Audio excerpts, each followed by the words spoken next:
Mic check, 1 2 1 2. All praises to the ever-present creator, the God maker, the all in all, the always was, is, and never shall be, the mighty and great spirit, the mighty and great I am. I'm your little brother, Malaki Macabee, Megaton Light Bomb.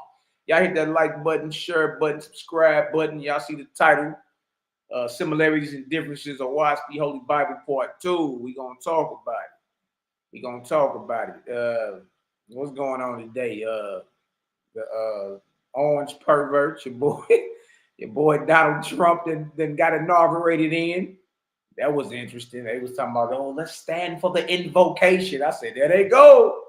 They invoking spirits in this deal. There they go. They like everybody is God, and you know, God bless America. Then they like this shit. The little priest dude came up there. They was like, everybody stand for the invocation. I said, oh, we invoking today, all. Yeah. You know, a spirit got to get invoked. Really, go back and watch that swearing in of Donald Trump. That's his real last name, Trump, DRUMPF, Donald Trump. But go check out. Look, I'm sitting there watching that deal. They call, I think one of Billy Graham, either sons or grandsons up there, and he like, hey, everybody stand for the invocation. I say, oh, there it is. They got to invoke a spirit in this deal. Ain't the great spirit, though, man. Love, life, balance to everybody in the building. Y'all already know what time it is. Shout out to the haters, jaw jackers, and naysayers. Yeah. We love y'all, too, man. Should be a good one today. Who all we got up in the building, man? I see y'all chiming on in. Hey, make sure y'all hit that share button, like button, subscribe button, all that good stuff. Hey, you can send it to all the naysayers, too. Because one thing we don't care about is making no Millie Mouth misfit mad about their plastic deity. Not at all. You know what I mean? You might want to steer clear of us. What my brother Westside Connect say, your boy Snoop catching flag because he called guys coons for doing Trump inauguration last time. Yeah, I think Nelly doing it too. Nelly performing for Trump. All that extra stuff, man. Look, again, the entertainers are not your leaders. You know what I mean? The entertainers are just that, entertainers. You know what I mean? You pay them a lot to entertain you, to sing, to dance, to put a ball in the net, to kick a ball through a field goal. You know what I mean? You pay entertainers top notch. I'm talking about these niggas making hundreds of millions a year.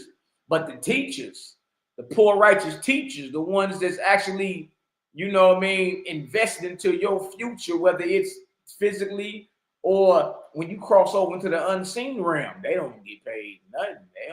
You don't even look out for the teachers. So salute to the ones that's in the trenches, man, on the front lines.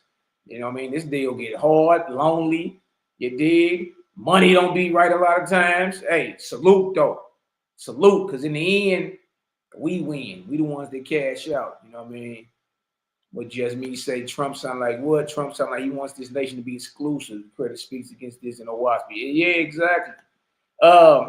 And for anybody that knows about the timetables of prophecy and like the 100-year cycles and all that, y'all, we at the end of this financial system. This financial system was implemented at the end of 1929, going into 1930. Stock market crash, October 31st, I think Halloween, 1929, and it went right into what's known as the Great Depression or an economic reset. That's when your Social Security was introduced, your birth certificate. Your birth certificate is a bond. It took all the golds away. House Joint Resolution 192, June 5th, 1933. Every debt here incurred shall be discharged dollar for dollar.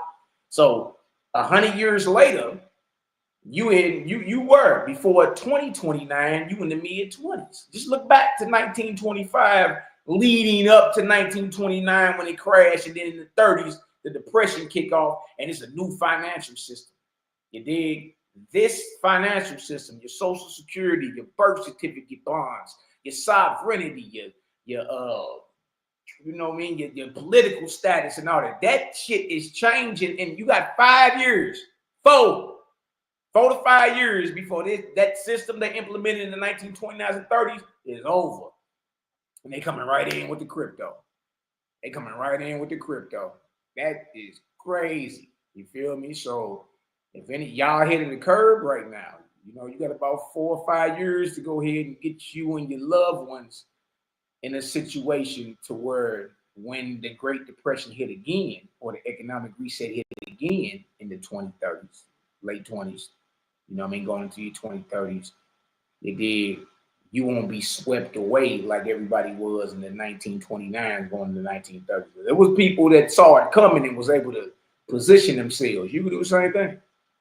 You know what I mean? You can do the same thing. You have about 4 or 5 years for this thing go belly up. You feel me? And at that point, you either gonna own it or be consumed. That's where it's going. So look into a lot of the stuff. Ain't even if you know Bitcoin at $109,000 right now. So I mean, hell, ain't nobody you know about to buy one Bitcoin, but there's ones coming up behind it, including XRP Ripple. It's at $3.16 right now. I think I got it at like a 220 something. You know what I mean? And Trump just finished having. I watching that. This nigga's having dinner with the CEO of Ripple. That's the XRP, Brad Garlinghouse, or whatever the hell his name is. You dig? That's major. They just won against the SEC in court. The SEC tried to take Ripple to court and you know what I mean, damage them, and they won. The SEC lost to Ripple XRP in court. You know what I mean? So, and BOA, Bank of America, is doing like 100%, or if not 100, close to 100% of all its internal transactions with XRP. So, you know, if any of y'all into like the investing and all that, look, the time, if you wanted to make sure, because look, it's the Great Reset is here in the 2030s. You know what I mean? It's the same thing that happened in the 1930s with the Great Depression, right after the economic collapse. That's coming. And you know it because it all repeats in cycles, 100-year cycles. So just look back 100 years ago, 1925, leading up to the stock market crash and then the whole reset. That's where you at. So you ahead of the game right now. You dig? So, you know, check some of that out. You know what I mean? Trip off some of that. You know what I mean? If it rub you the right way, hey, jump on it. You feel me? If not, hey, it's all good. Either way, we solid. Here, let me go ahead and share this real quick and let's get to it. Shout out to the haters, jaw jackers, and naysayers. I can be heard. That's good. All right, let's get into some of this. I know Negroes waiting for the mark of the beast to come out and the computer chipped up your ass or your forehead or your hand or your arm. I personally think it's too many patriotic white boys ain't even gonna let that shit slide. You know what I mean? I don't even see that happening. For the mandate worldwide. You know how many guns is on the streets in America? I just don't see it happening. But you do got the whole new economic financial system. You feel me? That's coming up in play. The end of 2020, the end of the 2020s is 4 to 5 years out. 100 years earlier, you got the stock market collapse. 1929 and 1930s, you got your Great Depression. It was a whole economic reset. They introduced they took all the gold. They introduced Social Security, birth certificate bonds. You understand? And pledged your labor as collateral to keep borrowing money. That was in 1929 to 1933. You can still look it up. House Joint Resolution 192, June 5th, 1933. So that system that was implemented 100 years ago is coming to an end within 4 to 5 years. So, you know, just position you and your family. The next thing up is the crypto. And can't nobody deny it now. That's what's coming. You know what I mean? Everything gonna be sold on the blockchain. If you ever heard of that, that's what's coming. You know what I mean? Now some people still on reserve, you know, mark of the beast and all that, but the mark of the beast is actually warfare, spilling blood. The beast teach you war. Chewing on loin meat. That's exactly what that is. You understand? So there ain't no sense in being scared. Just prepare. You know what I mean? That way, no matter how the cookie crumbles, salute. It's all good. You know what I mean? Here, let's look at some of this right now. I see all y'all in the building. Shout out to my brother Jeff Gilliard in the building. What up, fam? It's my bro right there. It's my bro. I grew up with that brother. Boy, you remember you used to come pick us up for school with that boy, that station wagon. Boy, I think we had just started driving. Man, bro, we used to slide all on the ice. Ah, man, I'm like, bro, we about to get ass. Salute to my brother. I was thinking about that the other day. I said, "Dad, JJ, you can come swoop us, nigga." I'm talking about for school, and I'm talking about, I don't know if the brakes was all bad or the tires was all bad, bro. We used to be that close to getting in the car accident, man. Credit kept us the whole time, bro. Love, light, and balance, family. Y'all already know. Yeah, that's what it was. It was, hey, bro, it was the Dodge Omni station wagon. This bro used to come swoop me and my other bro, man. You swoop me and cross up. Bro, oh my God, man. Boy, we were so close to getting in accidents, bro. That was crazy. But man, no, hey, priceless memories though, bro. Priceless memories. You already know what time it is, man. Here, let me show this video real quick. We're gonna get into some of this. We're gonna talk about it. All right. We're gonna talk about it. Let's work. Let's go. Shout out to the brother Selah Shalom, man. Excellent. Chop sessions from the brother. Y'all go like some. Create a gang is undefeated. I keep it real, pack to steal if whoever want it. Clap, Judah be running laps when he get confronted. Got Devil Cosmon and knock you off of 500. They hit the club, roll up a Judah dub, forever blunted. Contemplating on who we gonna take out next. Got Cosmo, Cal, Malaki Macabee the best. The 4 horsemen who understand the business. Contract killers won't hesitate to kill a witness. 21 bodies executed on my hit list. JJ trying to watch me, trying to take pictures. Yara working with woods and paint a bunch of snitches. Peer pressure separate the real from the bitches. Niggas be gang until you start to bang. Let a nigga brains hang on everybody like dang. You thought it couldn't happen. Yara wouldn't smoke 9/11 Manhattan. Bullets in his breastplate, both lungs collapsing. Hands reaching in the air for the air he grasped it. The flyer was made, Selah Shalom first captain. But the captain ran away just like if nothing happened. I'm a certified killer. Peel a nigga, cut him open and feed him his own liver. Graphic is how I paint the picture. Shoot shots like a pitcher. Split JJ like a swish. Cut the head off for the lion's den and watch the rest of the body quiver. Course shots I deliver when it's crunch time on the trigger. Got 2 pair of eagles fly like seagulls when it's time. I scoot out, shoot out. Air out Yara every time. Standing behind enemy lines, killing my enemies every time. Defend the faith like Muslim Sunni soldiers at a shrine. I facilitate thoughts beyond the thoughts of mankind. Create a gang is in the prime while you niggas get left behind. Create a gang is undefeated. Salute, Daryl Cosmo, Cal, Malaki Macabee, and the whole Create a gang. Nigga, we outside with it. All that huffing and puffing don't mean nothing. You step in the dojo.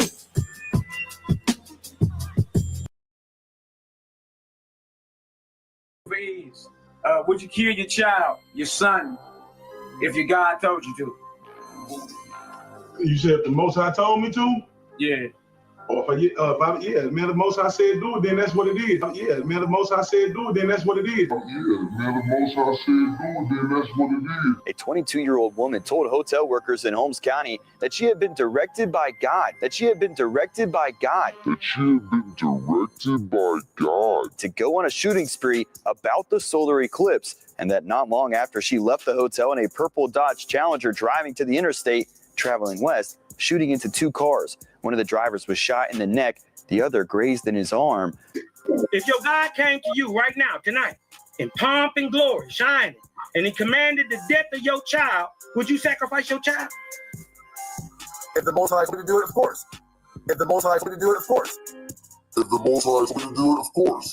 Peter Lucas Moses refers to himself as a radical religious person who is with the Black. As you can see, these Millie Mouth misfits are delusional.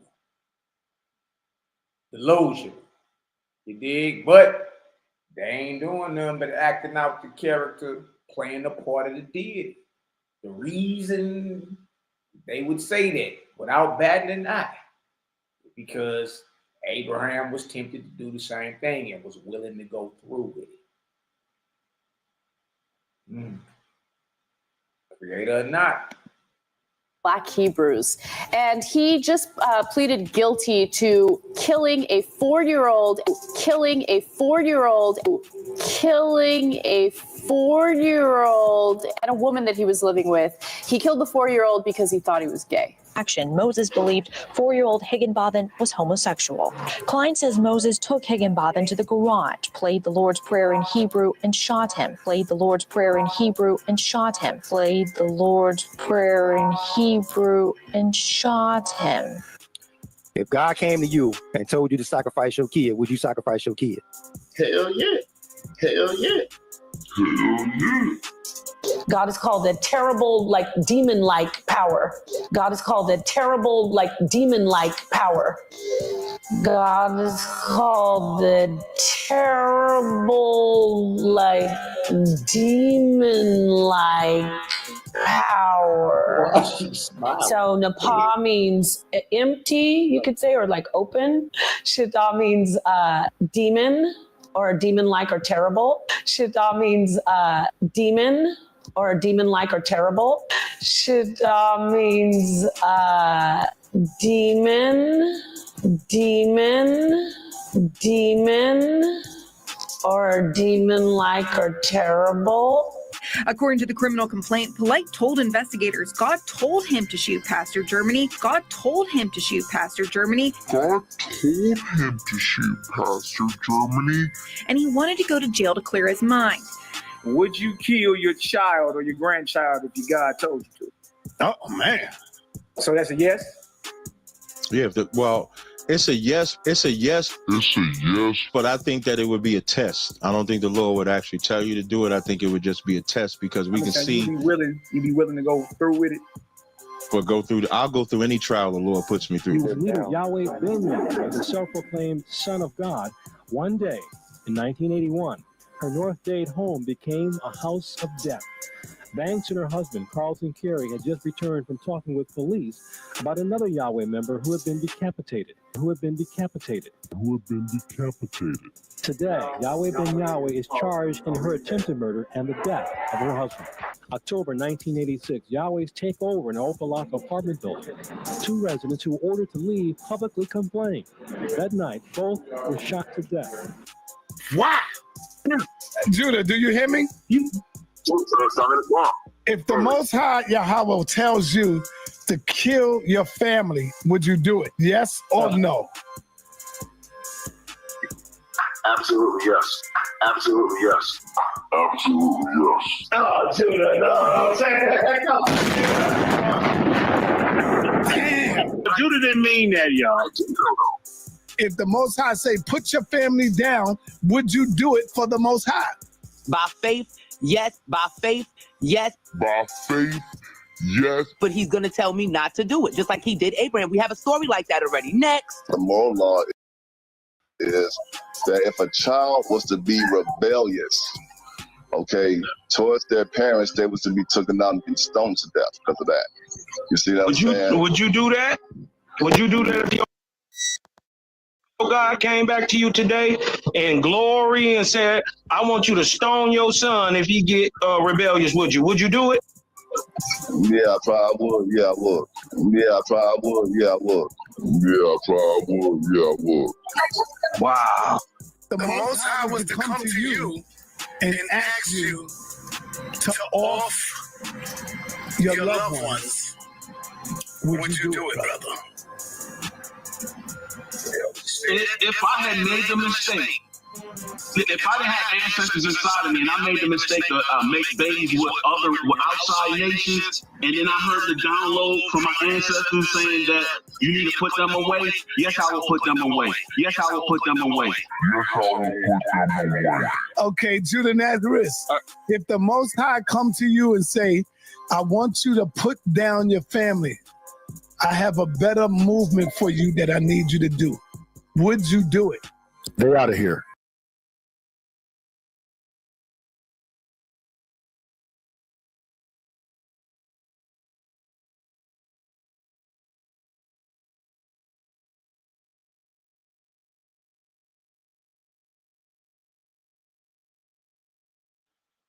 Them boys is beyond delusional.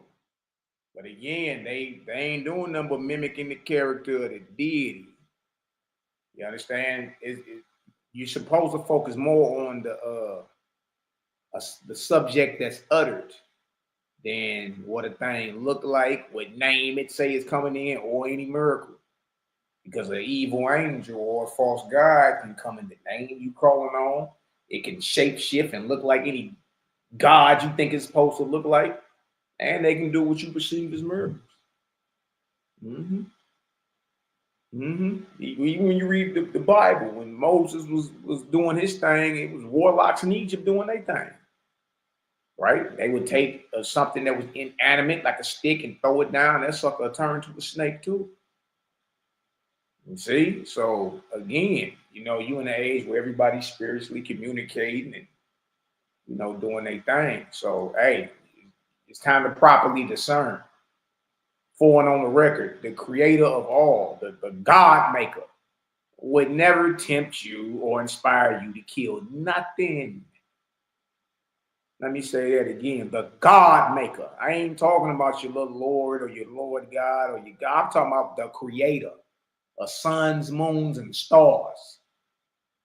I'm the creator of God, man, angels, woman, animal. The God maker would never inspire you or tempt you to kill anything for you to prove your devotion. Word is all knowing. He already know that we fall short and all that extra stuff. So when he gonna tempt you or, you know, trick you into where your devotion is at? Stop that. Now this right here is about Martin Luther King's mother. She was assassinated too. She was assassinated 6 to 7 years after Martin Luther King or Michael King was assassinated down. What was he at? Memphis? I think he was in Memphis when he got assassinated. 6, 7 years later, his mama was assassinated. Check this out. Check this out. By whom, Malachi? I had to speed this up a little bit so it won't be no type of copyrights. Watch this. 4. The same church where Dr. Martin Luther King Jr. once preached, the same church where his father served as pastor, and where his mother, Alberta King, plays the organ every Sunday. But this Sunday would be different. She was gunned down by Marcus Chenault Jr. in her own church, in her husband's church, and her son's church while she was playing the organ on a Sunday. No, I was sitting in the back, and that's why I got a better look at him. Because as he was shooting, it was such a shock. I was standing there. I couldn't believe I thought he was good. No, he stood up and just started shooting. He was standing, that's right, and he just stood up and started shooting. Did he shoot up toward the choir? He was shooting everywhere. He was shooting like this. He just shooting like that.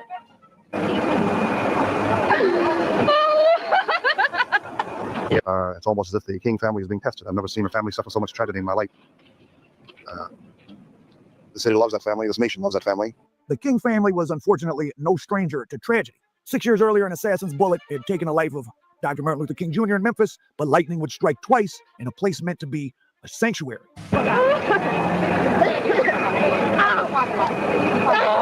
Ebenezer Baptist Church. I think that's in Atlanta, right? Yeah, that's Atlanta, GA. Yeah, how many of y'all knew that Martin Luther King's mother was assassinated after he was assassinated? Drop a 1 in the chat if y'all knew that. Drop a 2 in the chat if you didn't know that. You know what I mean? Shout out to C-Lot. He down there in the A. He said, I filmed across from that church. His mama was assassinated, y'all. His mama was assassinated. He said that's at the corner of Jackson Street and Auburn Ave. But guess who his mama was assassinated by? Someone who identified as a Hebrew Israelite. Hold on, hold on. You know what I mean? That's crazy because we just watched a whole video of Israelites claiming that they would kill their families if too much atmospheric pressure skipped across their earlobes, nigga. They gonna lay something down. How many of y'all knew that Martin Luther King's mama, the one that birthed him, she was assassinated 6 to 7 years after he was assassinated? Y'all, by a Hebrew Israelite. Nigga, good night. So what are we dealing with? We dealing with behavior. Israel wouldn't have this blood in their mouth. You know what I mean? Israelite for life. Y'all know what it is, but we call out the behavior. We test and try the spirit. Nah, whatever spirit you claim you is, ain't no way you the creator, because you wouldn't be telling me to go kill nothing. Go gossip about nothing. Go to war about none of that. No, we the ones telling you weapons down. We the ones telling you bet not kill nothing. If you get inspired to go lay something down, you bet not. Nigga, this is crazy. Watch this. Watch this. His mama was assassinated by an Israelite. Every man with reverend in front of his name is in trouble. God is going to kill them all. They were already marked. It was planned 2,000 years ago. This is what one of the fellow Hebrew Israelites that was part of the same group as. Heard what he said? Hey, this thing was planned 2,000 years ago. Everybody with a reverend in front of their name gotta die. Dang. And look at him. He over there skinning teeth. That's a little joker that killed his mama right there. This Negro. That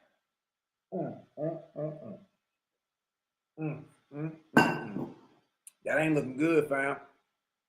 That ain't looking good. Y'all better start calling out this wickedness. Y'all better start calling this to the flow. What the hell you mean you about to go kill this woman? Hell you mean you about to go kill your wife? Hell you mean you about to go kill your child or any child? Hell you mean you about to go kill this brother? It's a sister in jail right now for killing her husband. She got sentenced to 30 years 2 months ago. This sister got head wraps on, dresses to the floor with fringes. She be in the studio rapping. She blew her husband's head off. That's just a couple months ago. So, y'all, it ain't no coincidence this behavior is manifesting. It did. And I'm going to tell you what it is. You dig? They ain't doing nothing but mimicking the behavior of the God, the deity. Ask yourself this. Could you have been entertaining a false God this whole time? Set your emotions to the side. Set aside what you think God or his son look like. Set aside whatever name you call on, whether it's Jesus or Yahweh Bahashem Mashiach, Yahweh Shai, or Yehoshua, Yahuwah, Yehovah, Yahweh, Yaquwa, like the one Yaquwa, Yahweh, Ahaya, Yeshaya, all these different Yehoshua, Yeshua, Yahshua, Yahweh Shai, whatever you say. Set that aside and ask yourself, outside of my emotions, could I have been entertaining a false God this whole time? Yeah, man. I mean, what is your God inspires you to do? Stuff like this. Or even if not, would you justify it? Like, okay, he went over there and killed his son. Well, Abraham did. Well, Abraham was about to kill his son too, until God stopped him. He was about to send Isaac to the upper room. So the fact that they were willing to carry out what's written down, that's what you need to be questioning. Why is that written down? What is that? You see? Because what you got is people acting the part.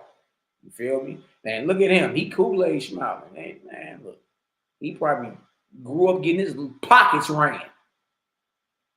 He probably grew up getting all his lunch money took. And y'all, this is a picture of him after he been arrested for doing that. He's skinning teeth. I wonder if this Negro's still alive. I wonder if he's still alive. Let's go. Mr. Chenault said after Alberta King's homicide. He had personally seen the young man who committed the crime, but he was obviously overwhelmed with religious fanaticism and was apparently out of his mind. But Alberta King's murder begins in Cincinnati, Ohio, years before, with a guy that was a self-proclaimed Black Hebrew Israelite. Who was this yank jaw Negro right here? Reading the Bible, reading the Torah. You gotta know how to properly navigate. You gotta look, try the spirit. You gotta read through whatever you read through in life and be like, okay, that's right and exact right there. Okay, nah, that's not of the creator at all. Nigga, that's a false god pump faking. No, I'm not about to go do that. And if you don't know how to discern between what's right and what's wrong, what's true and what's false, you're in the right spot today. We're gonna show you exactly how you can discern and say, oh, okay. Okay, dang, that's crazy. And then you can start winning these wars out here. You know what I mean? These spiritual battles that you up against. Because right now, the dark forces kicking ass and taking names. And here you go, even more religified than ever. You dig? But you ain't got no type of spiritual ammo at all when it comes to the unseen world. At all. At all. This cat should have been told about himself. You wouldn't have been able to skip across us, boy. We'd have made a mockery of you. You'd have took your kufi off. Watch this. Called himself Hananiah E. Israel. And Marcus Wayne Chenault Jr. was just 23 years old. You see here, he's kind of a strong. Look at him. He's skinning teeth after this. This Negro think he about to be rewarded. No, you can kill, spill blood. You displayed you have the mark of the beast, boy. The brothers that's locking them up looking like, little nigga, you done tripped. The hell is wrong with you? Strange looking guy. He looks like a child, even in his 20s. He was 23 when he encountered Israel's teachings. Marcus Wayne Chenault was a college student. He was described as very smart but confused and searching for meaning in life when he ran across this Hebrew Israelite. And they're full of angry bitterness and pronouncements towards violence. Well, some of them. There's hundreds of all the Hebrew Israelites are like separate sects. They're all engaged in their own little vision of things. But this Hananiah E. Israel apparently helped push the killer of Alberta King further down the road to violence with his teachings.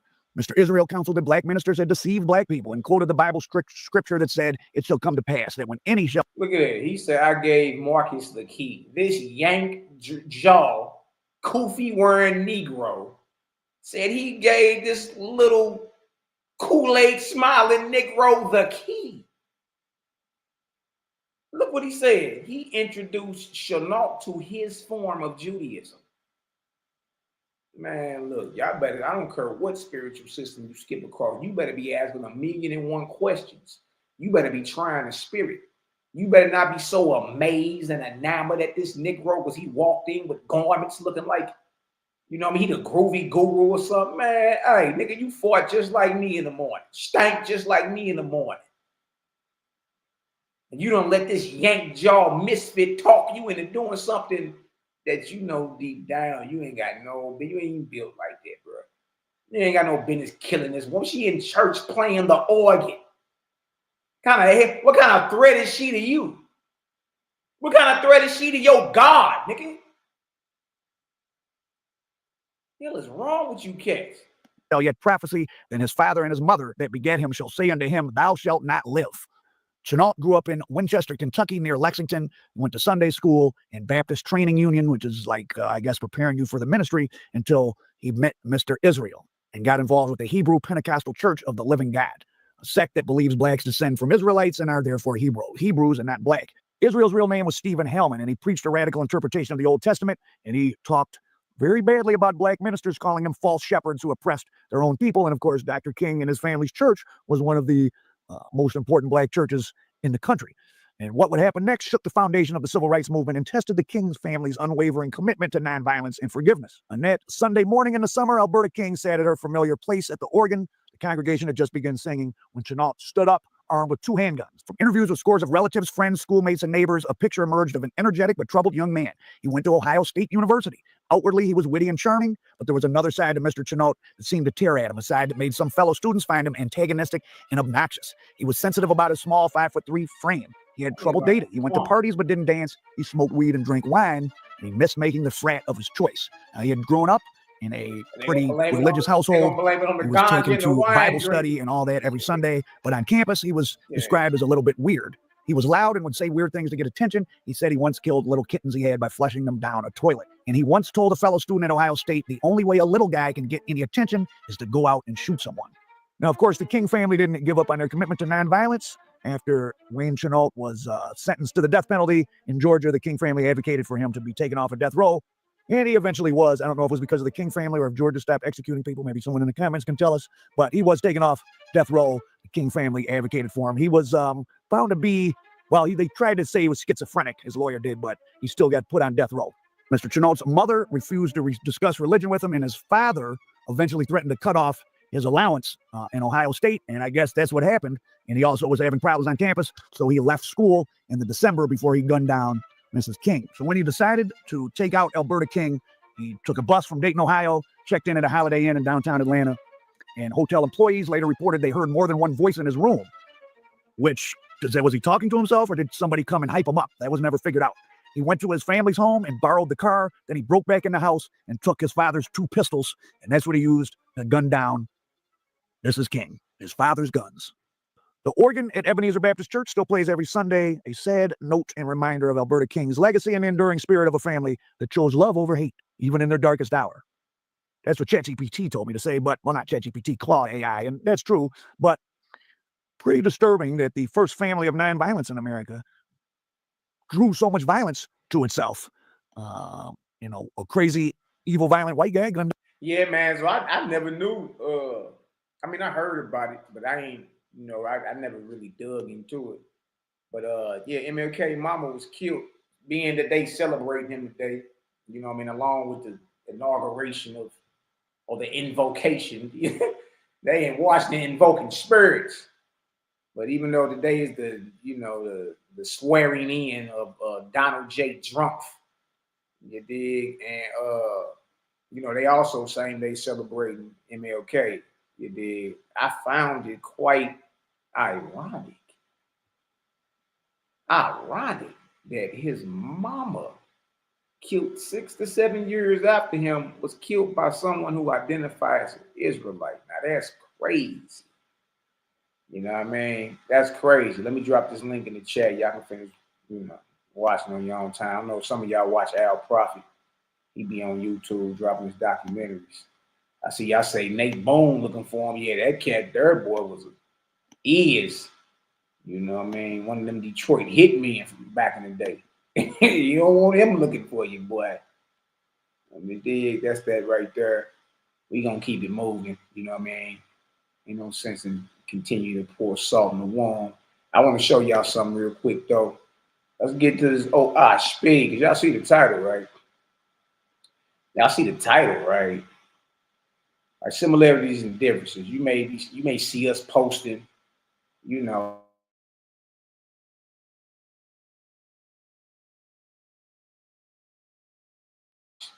all these different books that you've never really heard of.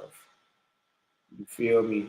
But you can't deny the light that's coming out of it. It's like, whoa, what is that? And that's why most people be asking, Mally, where's the book of judgment at? Where's the book of the wars against the creator? Where is that book of inspiration and book of divinity? It's in a book called Oahspe, meaning sky, earth, spirit. Very, very powerful. Very, very powerful, beautiful, and deep read. I ain't gonna hold you. You feel me? Resonate with my spirit all the way.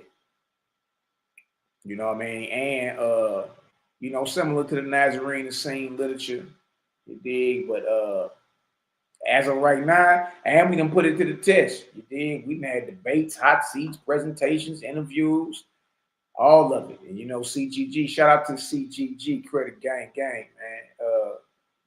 Bro, we've been running through. Man, listen to it. With this highlight, we came to the conscious community like, look, we press play. What's good?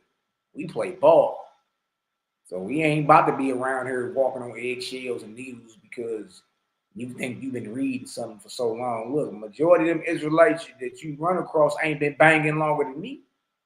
I'm just keep it real with you. Tezoyak, Guerrilla Hebrews, none of that. They ain't been around longer than me banging than we Israel. You know what I mean? So it ain't nothing that I'm about to hear from none of them. That's like, oh, okay, dang. Or some type of mysterious scripture I've never heard before. No, look, I've been up and down in pages. Boy. You know what I mean? Love life balance. Shout out to my brother Troy Thomas in the bit. What up, Troy? Love life balance. You know me, marvelous. And even if I wouldn't, I'm gonna say I am. You did? Nothing but love life balance over this way, man. So look, let's get into this right here. This right here is in the book of SOISP 8:25. Look what it opened up and say. Because I can hear people now, where the next new system coming is gonna be the mark of the beast, and you don't have no clue about what you're talking about, man. You know what I mean? You don't know what you're talking about. You just circling the drain. All right, look at this. Notice what Creator says. Creator says, all men are my children. So now you gotta remove the bigotry, the superiority out of your mind. You gotta let that go. You know what I mean? You know that you look at a heathen boy like, hey, you know what I mean? But you gotta learn to let that go. Because we are all the Creator's children. How pompous and weird it is of us to act as if, someone with more melanin than us or less melanin than us, or, you know what I mean? Your hair might not be as nappy as ours, or, didn't grow up how we grew up.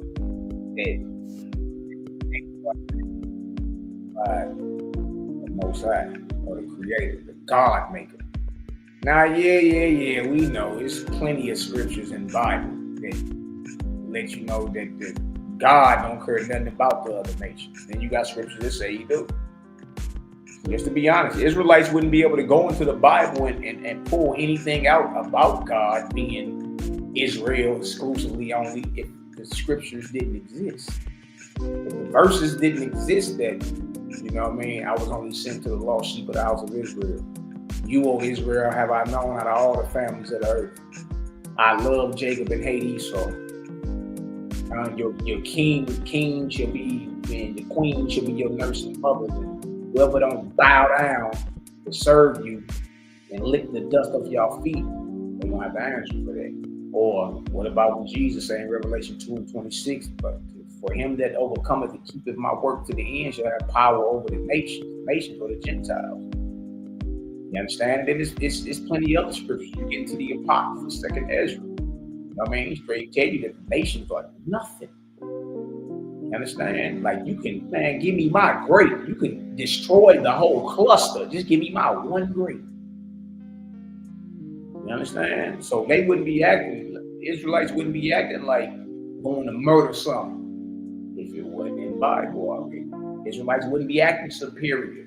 You know what I mean? I created you above all nations. Deuteronomy 7:6. Not equal. Not beneath, above. So that's why when you run into certain Jewish folk, they extreme with it. They look at you like cattle. That's what a Gentile is, according to Jewish ideology or Hebrew ideology. A Gentile is equal to cattle. So remember, the Jewish folk claim they're the chosen people, and then everybody else are Gentiles. So you got, amongst the paradigm, you got your extreme, you got your balance, and then you got your passive. You got an extremism amongst Israelites, amongst Jewish folk, and they read the same book. I'm saying there would be no ideology of extremism if it wasn't written in there.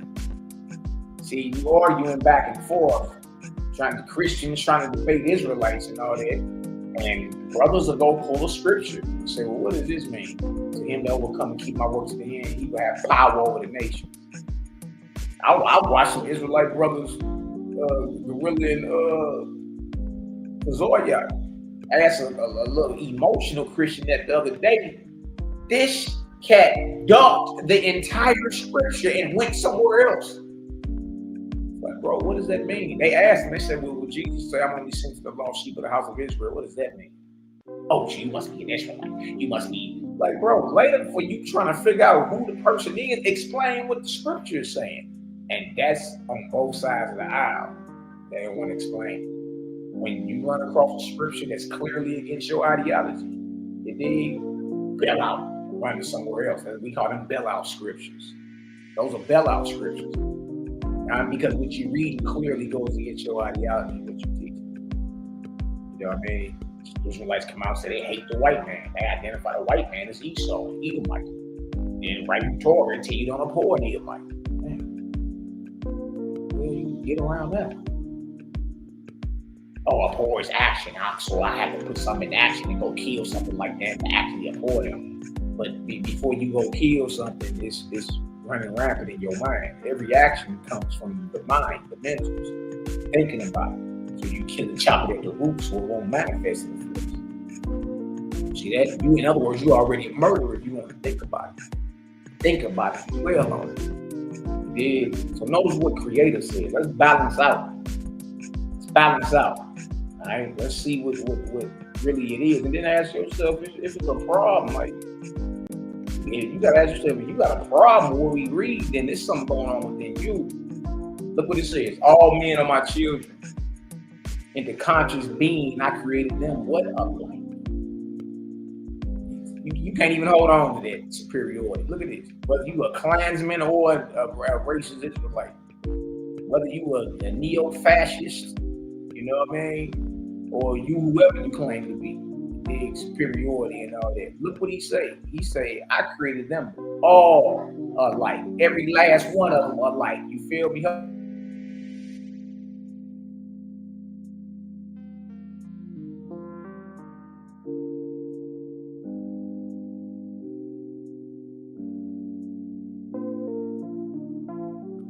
My bad, family.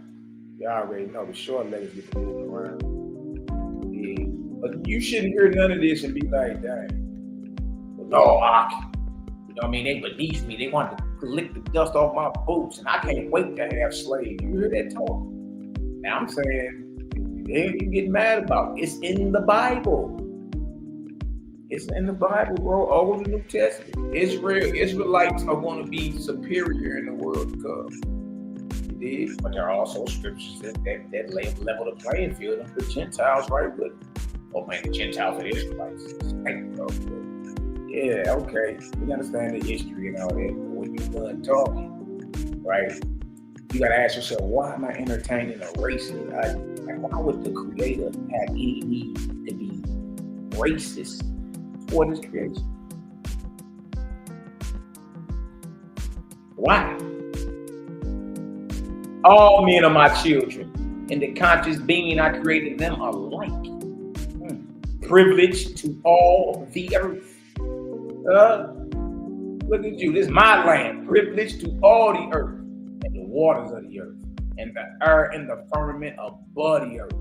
Brothers and sisters, I created them of various tribes, races, colors, and sizes. But nevertheless, in my own way, I created them. Everyone for a glory in the way I made them. Bag drop, boy. How do you read something like that and get offended? What is you offended about? Hell, are you just foaming at the mouth right now about this? This is so evil, and it was revealed like this. And look, you only know a thing is evil based off its function, what it does. Okay? Well, Bible is inspiring men to go lay murder, lay their families down, go lay down Martin Luther King's mama, go kill Joy Morgan. Shit, couple months ago, go kill your husband. They go get knocked up by this other cat and have a baby by him. Stop.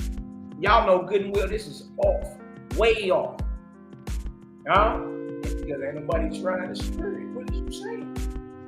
You ain't trying NAM, N-A-M, NAM spirit. It's just third. Okay. Nah, you know, we make sure we dot our I's and cross our T's, Jack. Look at this. In the early days, behold, I kept man on certain continents and places so that I could unfold him in the glory for which I designed him. But in Cosmon, in today's time, I open the gates of the ocean, seas, and rivers, and say to all my people, come forth, behold your brethren, go into this country and into that, and learn wisdom from that which I have proved in the family of my house. Be profitable to one another. See that? Go with each other, be profitable to one another. and the experience and practice of my hand upon all people. Meditate on it. Meditate on it. You ain't heard nothing evil yet. You understand? We ain't over here putting an evil jacket on the creator of God maker, not us. Not us. You dig? Look at this. Jump down, verse 30 to 32. Watch this. You want to know what a pagan is for real? You want to know what a heathen is for real? Here you go, just looking at a thing, calling it a pagan or a heathen. They used to call us heathen. Young heathens in church. Oh man, y'all acting like heathen. What is a heathen according to the Creator? Is it somebody who don't got as much melanin as thou? Whose hair ain't as curly as yours? What is a heathen according to the Creator of God? Mate? Neither shall man be bound anymore by the doctrines of this God or that God, or by this Savior or that Savior, or by any of the ancient books, or by inspirations of past time. But he shall know how to obtain inspirations from my gods and my heavens for his own good, for his own wisdom. You understand? God ain't nothing but an angel, y'all. Chief angel over there, over 8 heavenly kingdoms. The Creator is the Father of us all. We've been praying to God, lords, and all this. These are all one-time men, or goddess, or these are one-time women who died and became, you understand, these in rank. That's it. That's it.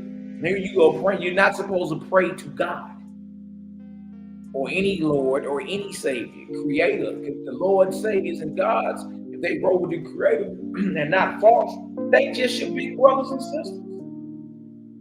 They gotta help you so you can rise and be where they at. They can rise up. And it's the same with, you're gonna be doing the same thing when you get to where they at. Looking back to mortals and calling them to the exalted heavens of the Almighty. Same system in order. Loving your neighbor as yourself is what goes down in there. That's how angels operate. That's how you increase your spiritual grade, your vibration, your rates, how you get deeper spiritually and all that. You understand? It's by just doing good unto others. That's all the credit said. You took it and turned it into religion, and man, look at this. Neither shall one nation judge another and cry out, heathen! Or one people judge another and cry out, pagan. Look at this.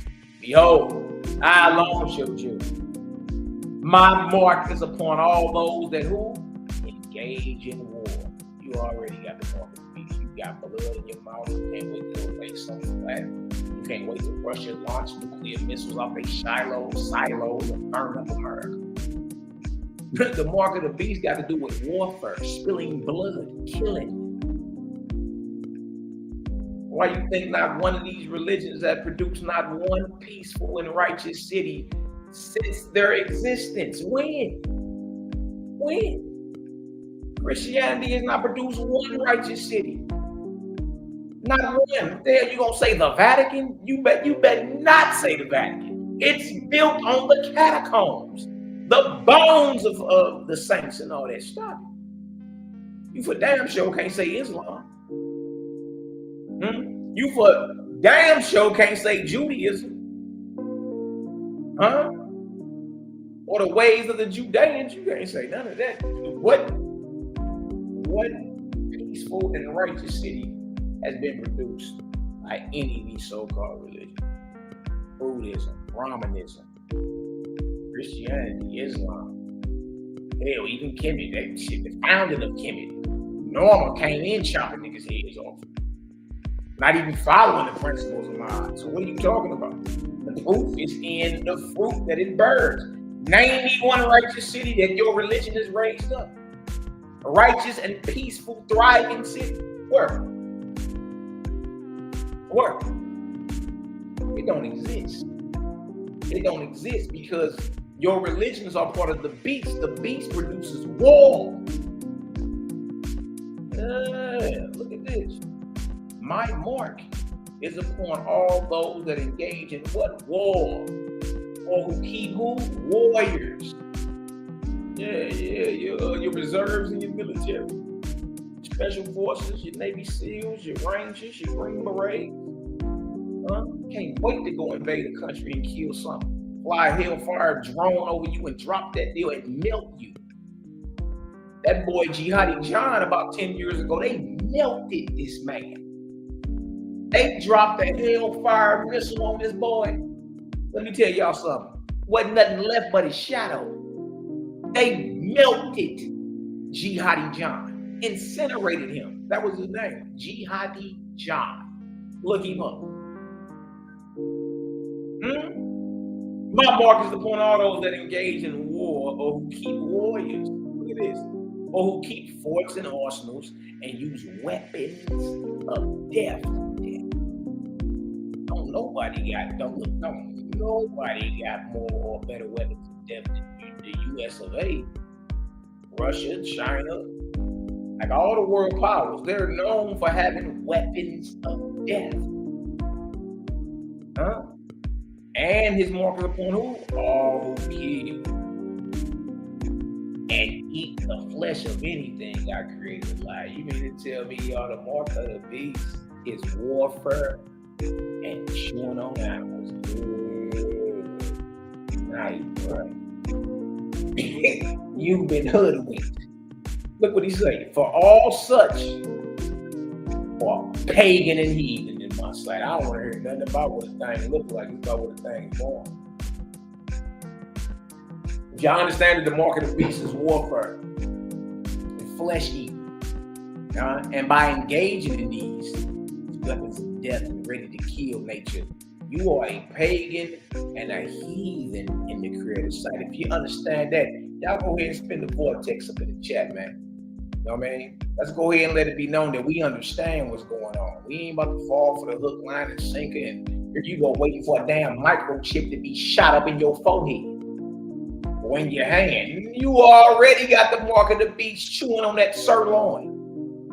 You already got the mark of the beast talking about you a Christian and a patriot and can't wait to go to war. You over here waiting on a damn microchip. You already got it. Good night, good night, good night, good night, man. I know. Now he always messing something up for you. I know.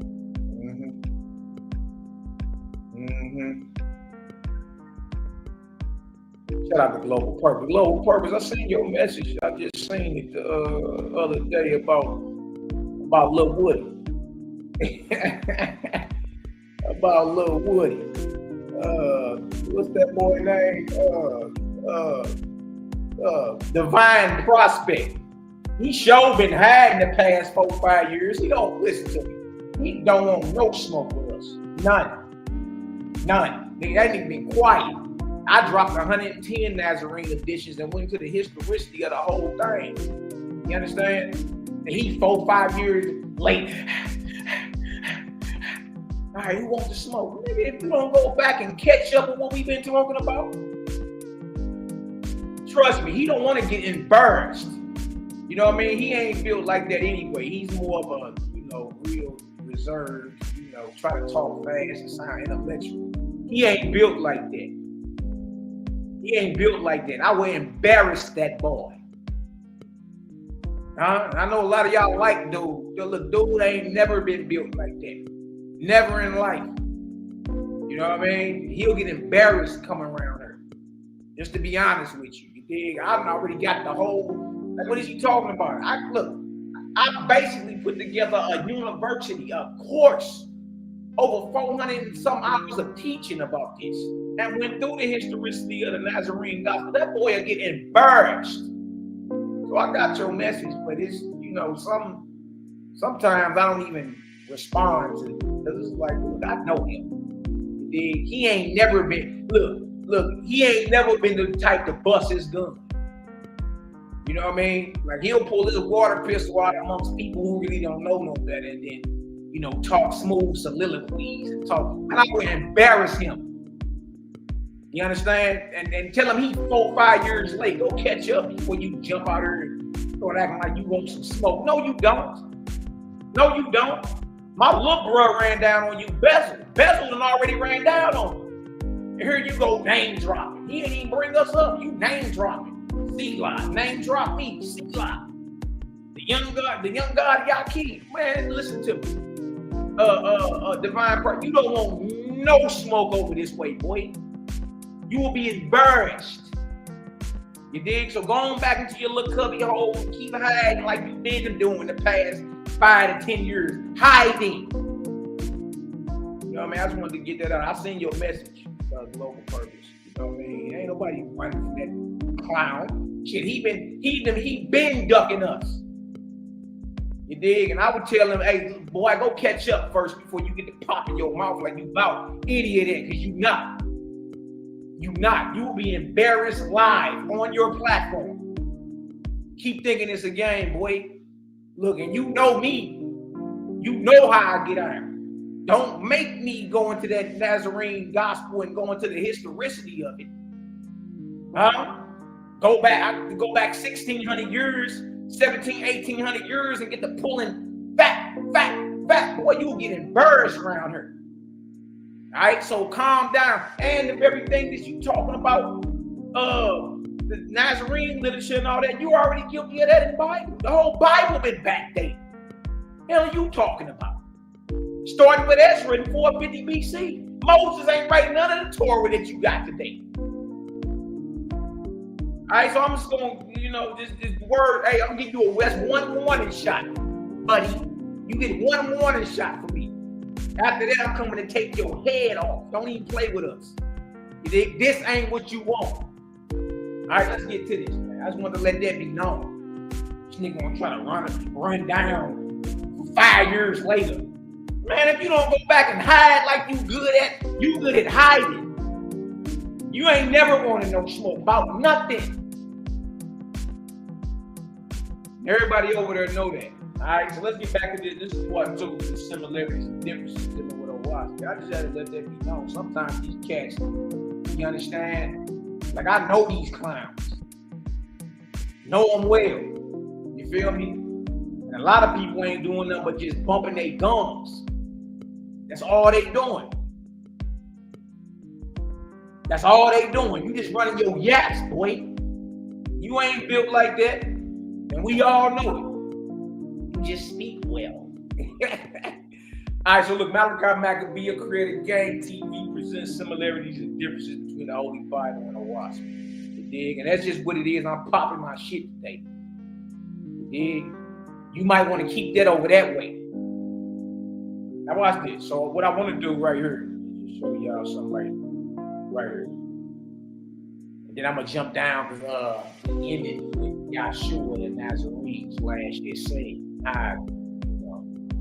Ironic, that's where we going. But I wanted to go back over something with Abraham. Knows what he say. And knows what I say. In this presentation, I will be going over several similarities and differences between the Holy Bible and Oahspe. The purpose of this is to make the masses aware of a higher light than what the mainstream has offered for millennia. You may hear something that resonates with your spirit or something that rattles your spirit. Either way, I challenge you all to listen closely and timestamp when I say anything evil or demonic. May the Creator enrich you with love, light, and balance. Similarity number 1 is the sacrifice of Isaac, Abraham and Isaac. All right, now you get down to the story in Genesis 22. Abraham knew right in the beginning he was supposed to go sacrifice Isaac. Look at this, Genesis 22, 1-3. And it came to pass after these things that God did tempt Abraham and said unto him, Abraham, and he said, behold, here I am. And he said, take now thy son, thine only son Isaac, whom you love, and get thee into the land of Moriah, and do what? And offer him therefore a burnt offering. A burnt offering upon one of the mountains which I will tell thee of. So Abraham knew right in the beginning, as God tempted him, and as God told him, you about to offer up your son as a burnt offering. And Abraham said, 30 at 30. He don't. No, I've been commanded not. He don't do none of that. I've been commanded not to kill. Who are you? I'm about to kill my son. You crazy as all hell. What's wrong with you?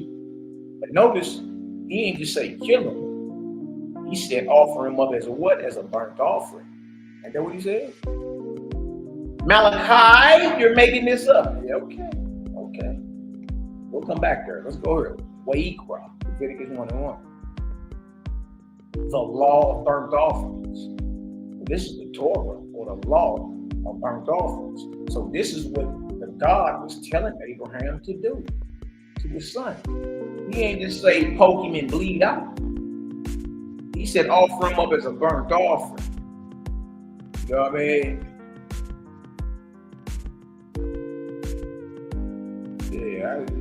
That'll get your man. I ain't got no problem boxing nothing up. But so he told him to offer him up as a burnt offering. You feel me? So let's go to the law of burnt offerings and figure out, okay, well, what was he exactly asking him to do? Just poke him and let him bleed out, bro. Like, what was it? Let's get into it. This right here, Leviticus 1:1. Look at this right here. And the Lord called unto Moses and spake unto him out of the tabernacle of the congregation, saying, speak unto the children of Israel, and say unto them, if any man of you bring an offering unto the Lord, you shall bring your offering of the cattle, even of the herd and of the flock. And if his offering be a burnt sacrifice of the herd, or a burnt offering, let him offer up male without blemish. He shall offer it of his own voluntary will at the door of the tabernacle of the congregation before the Lord. And he, Abraham, in this case Abraham, and Abraham shall put his hand upon the head of the burnt offering, or the head of Isaac. And it shall be accepted for him to make atonement for him. And he, Abraham, shall kill Isaac the bullock for Yahweh. And the priests, Aaron's sons, shall bring the blood and sprinkle the blood round about upon the altar that is by the door of the tabernacle of the congregation. This is all the work Abraham playing priest. This is all the work that he has to do. So what he got to do? He got to not only kill his son a certain way, he got to drain his blood, and then the blood must be sprinkled round about the altar. That's a blood boil. This is what would have had to happen. Abraham would have had to do with Isaac's blood. Look what else Abraham got to do with Isaac's. Because God told him to offer him up as a burnt offering, right? This is the law of burnt offering. And he, Abraham, shall flay Isaac. Let's flay? No, let's get the strong one. Let's make it a little more, you know what I mean? Put the numbers on it. Look at this. And Abraham, he shall flay the burnt offering, shall flay Isaac, and cut Isaac into his pieces. It wasn't just him stabbing dude and letting them bleed out.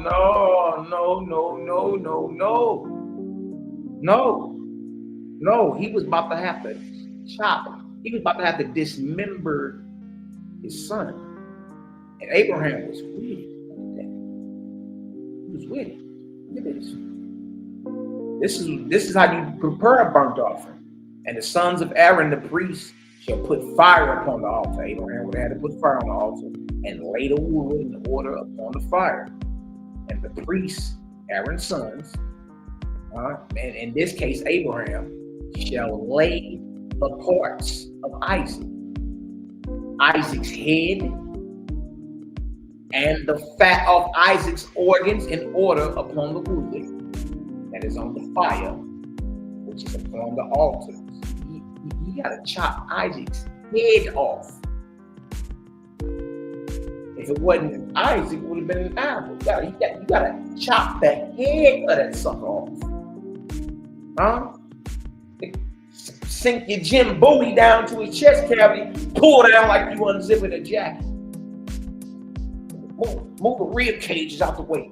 Reach in and get the yanking organs. Entrails. Cut the fat off. Chop the head off. Look at this. But his inwards, these are the organs, and his legs shall he wash in water. And the priest shall burn all, and Abraham shall burn all of Isaac on the altar to be a burnt offering. an offering made by fire of a sweet savor, meaning it smelled good unto the Lord. Good night, boy. Good night, boy. If you understand what God was telling Abraham to do in Genesis 22, 1-3, when he told him to offer his son up as a burnt offering. If you understand, that means to dismember, chop the head off Isaac, rip his chest cavity open, pull his rib cage support, yank organs, cut off the fat, chop the legs off, wash the inwards and the legs in water, lay the head, lay the entrails and the organs, the fat and the legs in order on the altar. Take Isaac's blood, draw a blood border around it, sucker, and light that deal on fire as a sweet smelling aroma to the Lord. In this case, Yahweh. If you understand, that's what Abraham would have had to do to Isaac. Drop some nines in the chat, man. Drop some nines in the chat. You know what I mean? We got people around here calling us evil. What the hell wrong with y'all? Man, we evil. Evil how? You know what I mean? Be real with yourself. He said offering up as a burnt offering. Well, that's the law of burnt offering. That's how you do it. It ain't just throwing a hot dog on the grill. No. You got to get iron. A burnt offering is offered a certain way. A chopped off head, yanked organs, cut off fat, chopped off legs and organs in water, the dismembered parts laid in order, the blood border drawn from the victim, in this case Isaac. And then Abraham was about to have to set Isaac on fire, and the smell of dead flesh, fat, and blood is supposed to smell good to the Lord.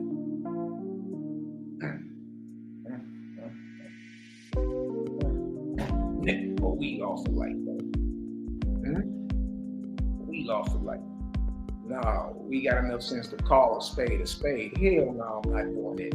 As soon as that spirit come knocking, hey, offer up your son's birthday. Hey, if you don't get the hell about my mind and go on somewhere, hell to the no, I'm not doing that.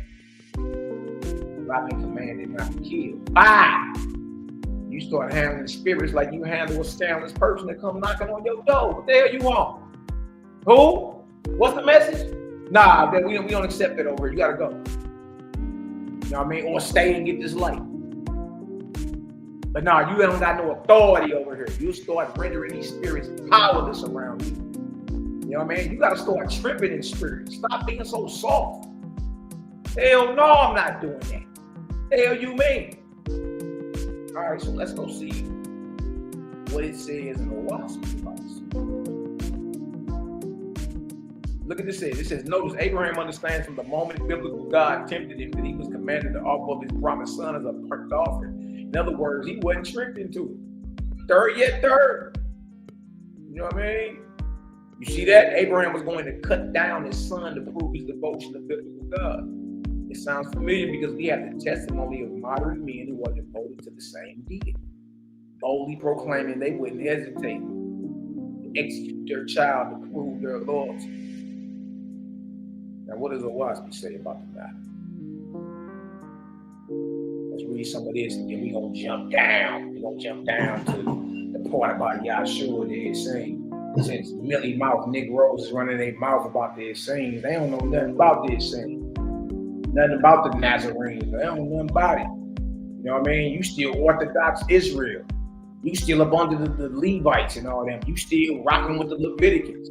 You don't even know this whole Torah was refurbished and packaged during 450 BC. Ezra and the men of the Great Assembly. Moses ain't write none of this stuff you read. It's all been backdated to push a certain agenda. Old and New Testament. Oh, okay. They wrote them nothing about this thing because you might want to steer clear of us. To be honest with you. Oahspe. The book everybody's scared of, man. Why is everybody running for the eagle? Man, I got enemies out there because of Oahspe. You know what I mean? I don't got enemies out here because I stole some money from you cats or took your woman or any of that. You know what I mean? I ain't got enemies for being evil. Feel me? I got straight ops in the flesh. Ops, enemies. You dig? For putting out righteousness. For pointing out the fact that's a character flaw right there in dealing with God. Like that may be a false God right there telling you to go kill your son. Ain't no man to it. It is a false God. Yeah, that's a false God right there. He in the form and figure of a man. Showed Moses his hind parts, plural. The last I checked, you only got one hind part. That's your ass, your rectum.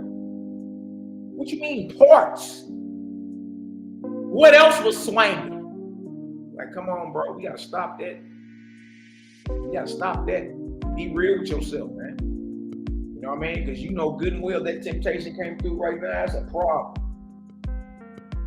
All y'all know that's wrong. Look at this. First book of God, chapter 9, verse 4. Now it came to pass in the early days of Abraham. He told his brothers that the light and power of God were with him. And though others believed in Abraham, yet Lot, Abram's brother, and Lot, Abram's nephew, did not believe in Abraham. Saying of him, he was born naturally and is wise because of his own judgment.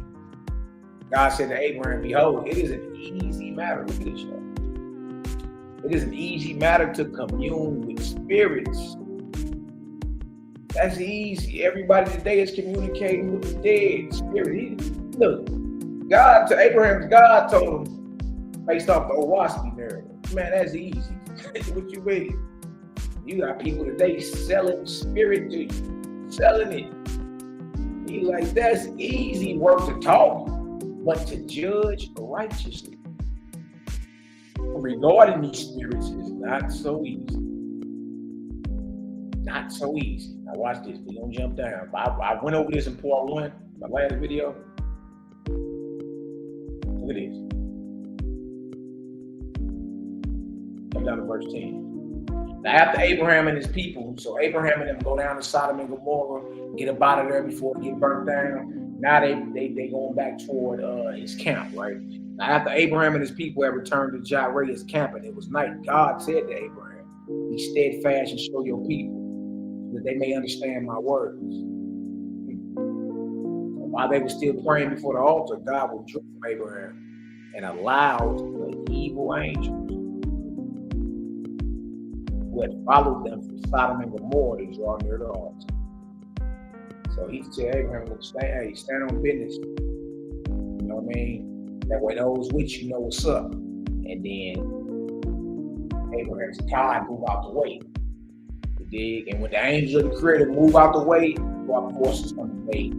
That's how we know this place is surrounded by dark and evil angels. You know what I mean? There's no way you can continue to do evil and bad and think that you can pray and say, God bless America and it's all good. No, you want to be favored by the Creator and do good. Do good to the next man, woman, and child, regardless of race or ethnic, ethnicity or any of that. Do good, man. If you ain't doing good, you out here murder and darkness and bloodshed and war and adultery and all this extra stuff, stealing and rioting. Hey, you know what I mean? What you think coming? So God moves out the way. He tell Abraham before we move out the way, stand on business. You know what I mean? So we move out the way, evil angels come in.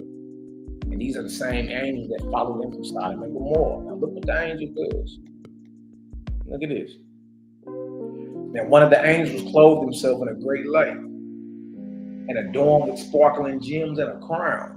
He appeared so all the multitude of people could look upon him. So he come looking bling bling, studied out. He got a crown on. He got sparkling jewels. Y'all, this is a false god. This is an evil angel, right? That comes looking like everything opposite of what you expect. That's why you're not supposed to be tripping off what a thing look like. That's why in the flesh you got to get past the racism and the concentrated forms of melanin, because in the spirit world, look, every racial bigot in this world is Primed to be a slave in the next world. Primed to be a slave to a false god. You tripping on what a thing look like. If Abraham was tripping off what a thing looked like, it did. He had never got these spiritual jewels. Watch this. Abraham said, "Who are you?" Look how he expressed in the spirit. Who are you?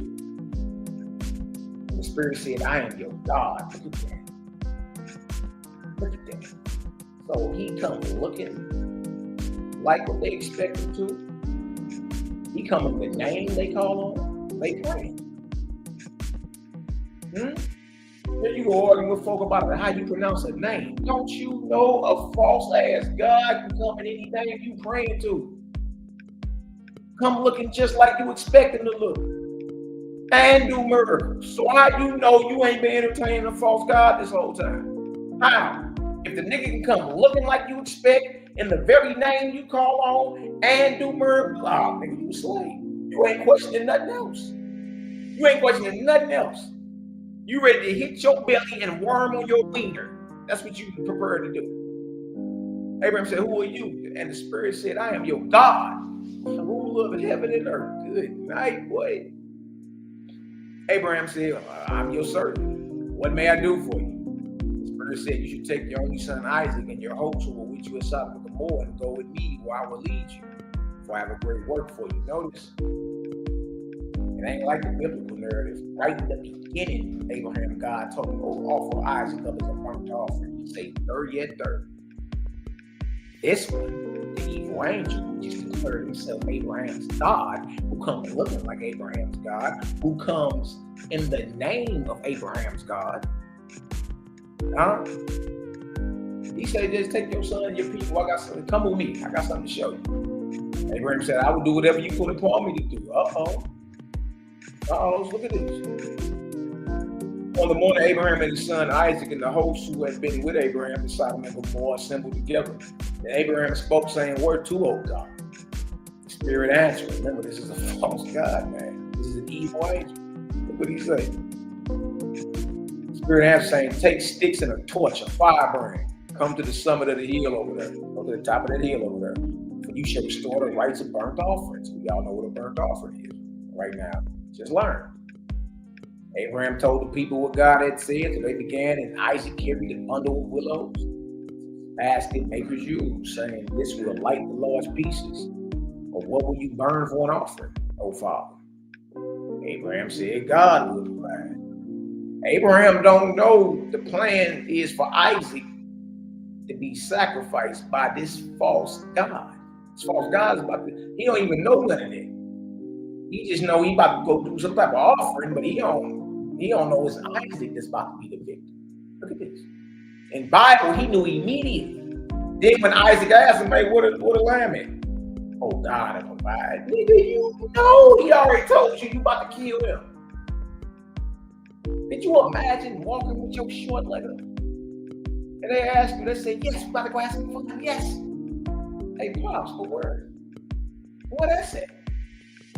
"Oh, God will provide." And nigga, you know the whole time it's supposed to be your short leg. Nah, bro. Nah. And when they ascended to the place, Abraham gathered logs, heaped them up. Isaac placed the willows.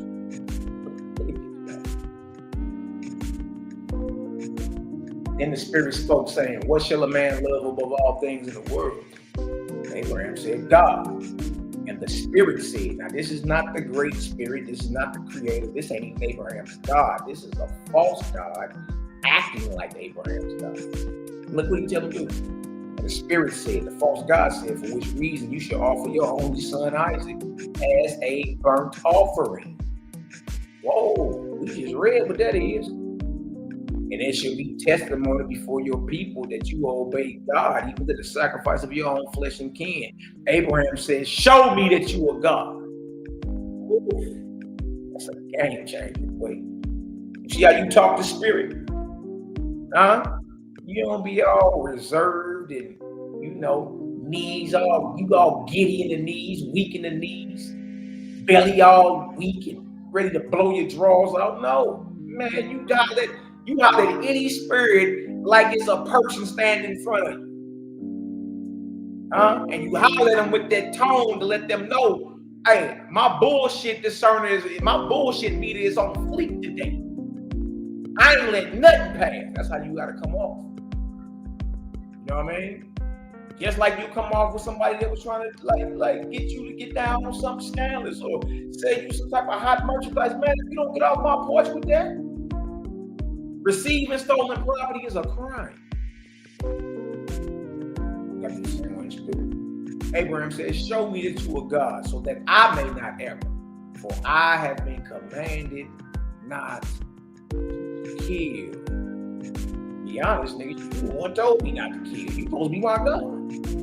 You gotta prove that. And look what the Spirit did. And the Spirit departed away from Abraham, perceiving that he knew what? The higher law.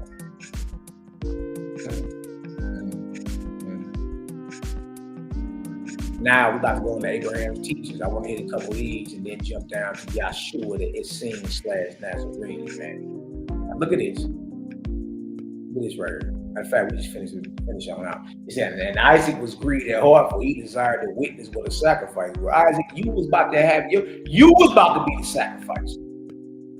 And the people that was with them, seeing a ram near their hand, went and caught it, slaughtered it, sprinkled the blood of the sacrifice, and they lit the fire, roasted the flesh, and took it and gave it to the poor. Dang. And Abraham called the place Jehovah-Jireh. They returned to the camp. Abraham being moved by God spoke before the people. Let's get to some of his teachings. Look what he's telling you, so you can discern. Right? If you don't learn nothing else today, you're gonna learn how to know if what's inspiring you was of the Creator or not.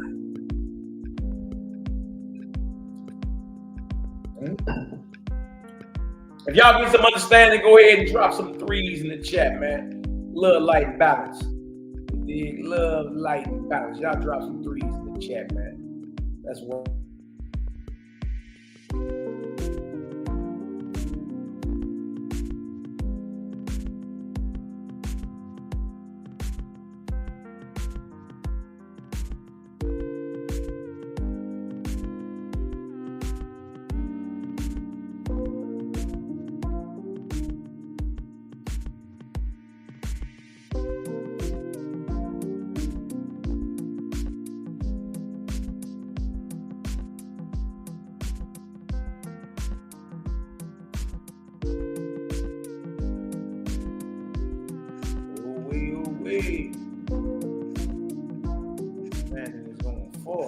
Let's get into some of Abraham's teachings. Some of Abraham's teachings in Oahspe. Really? Really?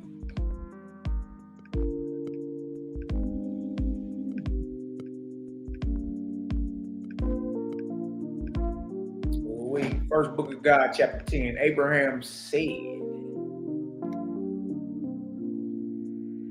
Abraham said. Let's get into some of these teachings. Everybody got pride.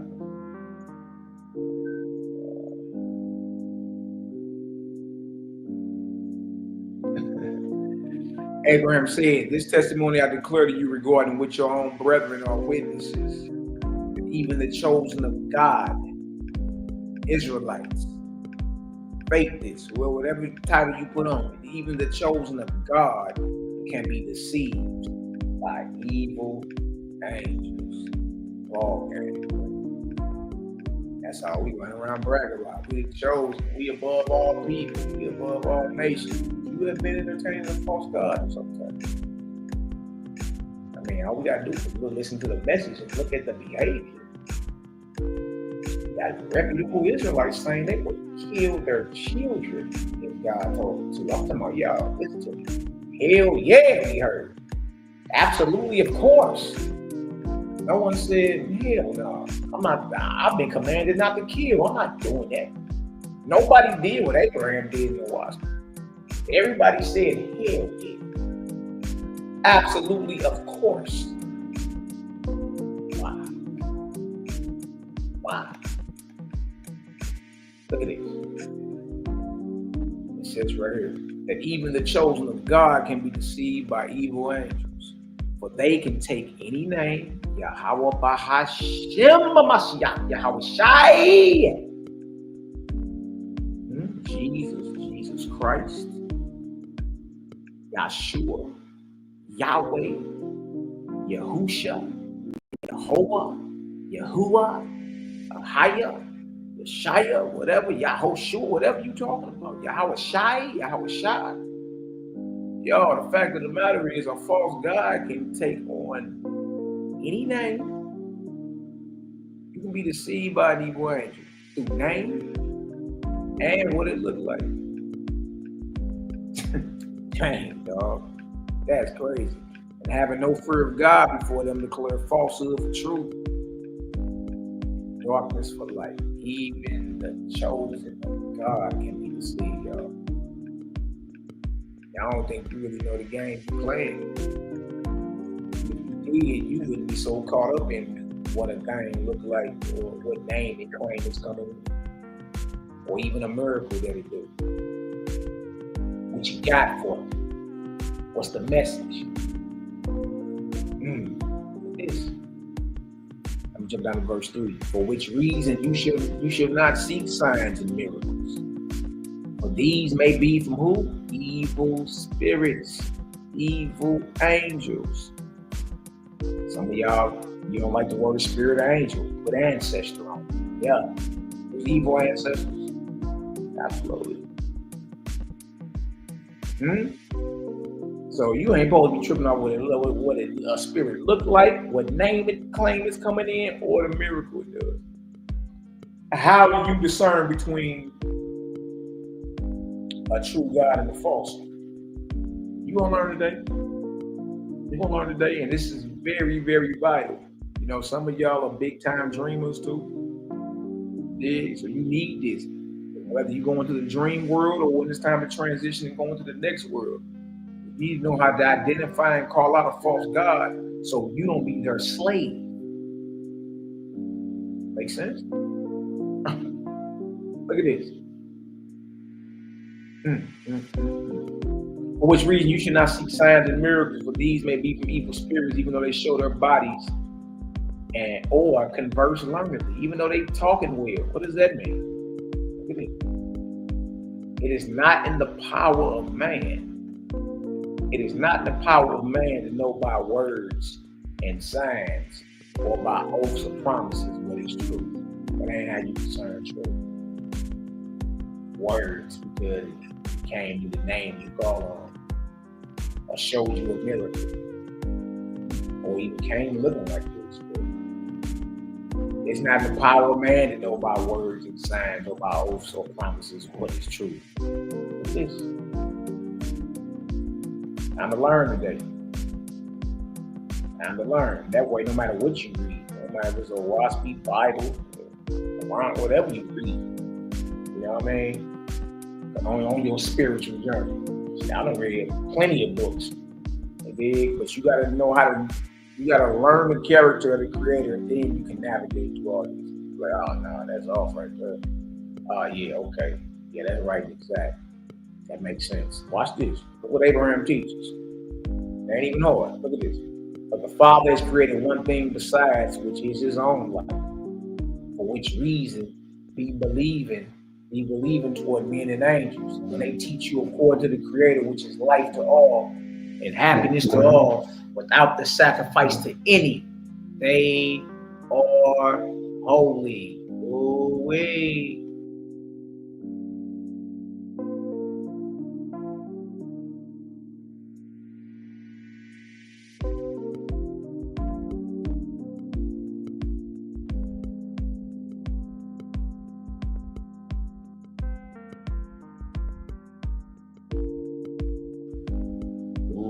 Look at this. So it just let you know.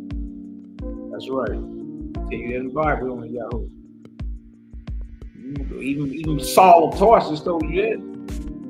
No more mistake himself was transformed into an angel of light. Now you got a deeper understanding of it. All I'm saying, Oahspe is a decoder. You gotta put your Bible down. You gotta put none of your books down. Just know what you're looking at and what you read, and just know everything you read ain't right. No matter what book it's in. You know what I mean? That's right, Yahoo. Creator first, man. Like once you learn the character of the God maker, the creator, then you can't even be fooled. You like, oh, okay. Yeah, that makes sense. You know what I mean? Notice what he said. Know what he said. Let me read that again. It said, but the Father has created one thing besides, which is his own light, for which reason be believing toward men and angels. So when they teach you according to the Creator, which is life to all. There you go, just Israel only. White power, white race only, whatever you talk. You know what I mean? You may be a Zionist. Or a Zionist occupied government, whatever it is. Selling organs on the black market, whatever. Look what it says right here. It says, and when they teach you according to the Creator, which is life to all. What is wrong with it? There's something wrong with life to all?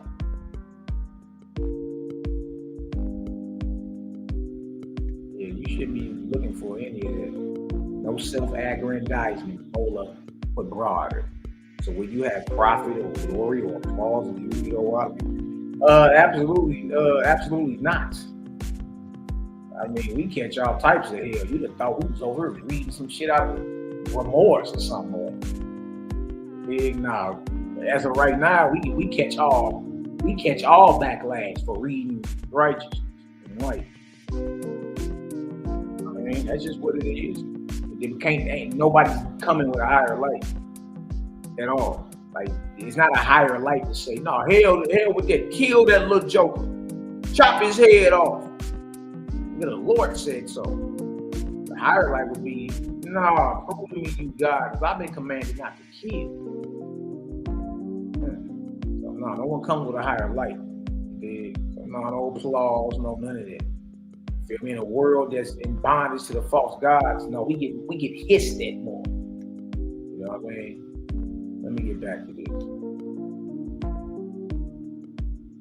So when they teach you according to the Creator, which is life to all and happiness to all, you have made somebody a slave, they not happy. You whip the back off a joker, they not happy.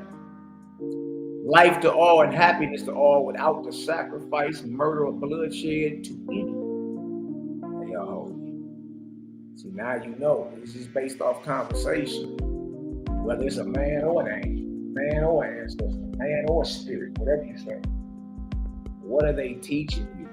What's the message? Is the message life to all, happiness to all, without the murder to any? Hey, that's a right exact message. That message from the Creator. That mean an animal ain't gotta die for you to have life. A man ain't gotta die for you to have life. An animal ain't gotta die for you to be happy. A man ain't gotta die for you to be happy. The ways of the Creator is life to all and happiness to all without the bloodshed of any. It says they all, any spirit you talk to, any man you talk to, that's the message. Hey, salute. Look at this. Verse 5. You learn today. All right? I can't wait to enslave the nations. That ain't of the Creator. That ain't happiness at all. Ain't life at all. I can't wait to beat the back off my slaves. I'll take the slaves if you don't want them. You hear that all the time. I'll take them. My slaves gonna work underground. And the only day they can come from underground is on the Sabbath. And during the Sabbath day, I'm waiting for the sun to drop so I can crack my whip and put their ass back underground.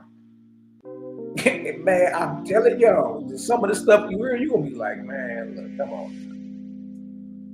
If a man or angel says, visit the sick and administer to the distressed, follow his advice. For it is of the Father. See that? Now, all you gotta do is do good. Love your neighbors yourself. Righteous works done unto others. That's the methodology to salvation, resurrection, atonement. That's it. It ain't even hard. Like, you can't even argue against that. It's like, damn, man, dude, the Bible say that. Like, how do you argue with that? Look at it. We let you know, even a man I ain't tell you to do that, that's other follow that. But if man or angel says do this, and you shall have profit, here's your answer. Just was asking about profit. But if a man or angel says do this, you shall have profit, or glory, or applause. This, do not obey him. Do not obey him. Why? For he advises for yourself, and not for the brotherhood of man. He is not of God. Good night, boy. Good night, boy. But this is easy now. Look, we gonna make it make sense for you. This is easy to understand.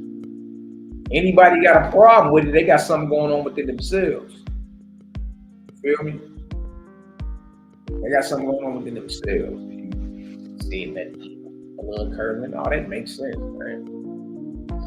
Feel me? For spirits will come disguised as your fathers, mothers were dead, professing love and profit to you. Do not believe them, except when they teach you to sacrifice self for the good of others. Good night, boy. It's letting you know, look, even if they come disguised as your mama and daddy, it don't even matter. Listen for the message. Don't believe nothing they talking about unless they telling you to sacrifice self for the good of others. This over here, you gotta be selfless. That's how you can resurrect. That's how you get your salvation and your atonement. That's how you increase your spiritual rate. That's how. That's exactly how. See that? Listen for the message. It don't matter what that spirit look like, or if it look like your daddy or your mama or your nana. It don't matter. It don't matter what a spirit look like. It don't matter what name is coming in or the miracle is doing. You supposed to be listening for the message. All right, if y'all understand that, drop some foes in the chat, man. Drop some foes in the chat. Look at this. We're gonna make it make sense for you. I know most people ain't even heard of this, and if they have, it just rattle their spirit because we've been in agreement with the wrong thing for so long. We like, no, that can't be right, even though it's outshining everything I'm talking about. Everything I'm talking about is outshining, so it can't be demonic or devilish because it's whooping God. It's whooping God. How the hell is this wrong? Right? Man, the Bible should have been shot Oahspe out the water. The game, we pressed play on it 3-4 years ago. Jumped out there and pressed play. What's up? And that was just to show everybody that, you know, we ain't outside with no Dr. Seuss or green eggs and ham. We ain't outside with that. You know what I mean? Like, he should be able to stand on his own merit anyway. So, ain't making no excuses for it and none of that. You've been rocking with us long enough. You know, it's certain things in Oahspe that we question. Hold on. You know what I mean? That. That's natural. That it's supposed to be that. You're supposed to, hold on, what's that? Man, ask a million questions. Feel me? Don't stop till you get your answer. That's how it's supposed to be. If nobody want to deal with that, they shouldn't even be out here then. See? The wicked in heart having profited and herds and in gold and silver say, behold, God has blessed me. You got to be careful with that, man. You're increasing your material possessions. Where you go, just, you know, getting tight-lipped and saying, God will bless you. And look what Abraham said. But I say to you, they are cursed. Hold on. Man, especially everybody that's quote-unquote successful, they quick to throw God on it. I want to thank God for this, that. Abraham, like, look, they ain't not blessed, they cursed. This is why. And not of God. As your God or as your maker gathered you together here because you were rich. Look at this. You were slaves and in poverty, sick and in bondage. And he came and delivered you. Be like him and he will abide with you. Let's keep going. He's like, look, you wasn't gathered to the credit because you was rich and had it all. No, bro, you think it's poverty, sick, bondage, all that stuff, man. You feel me?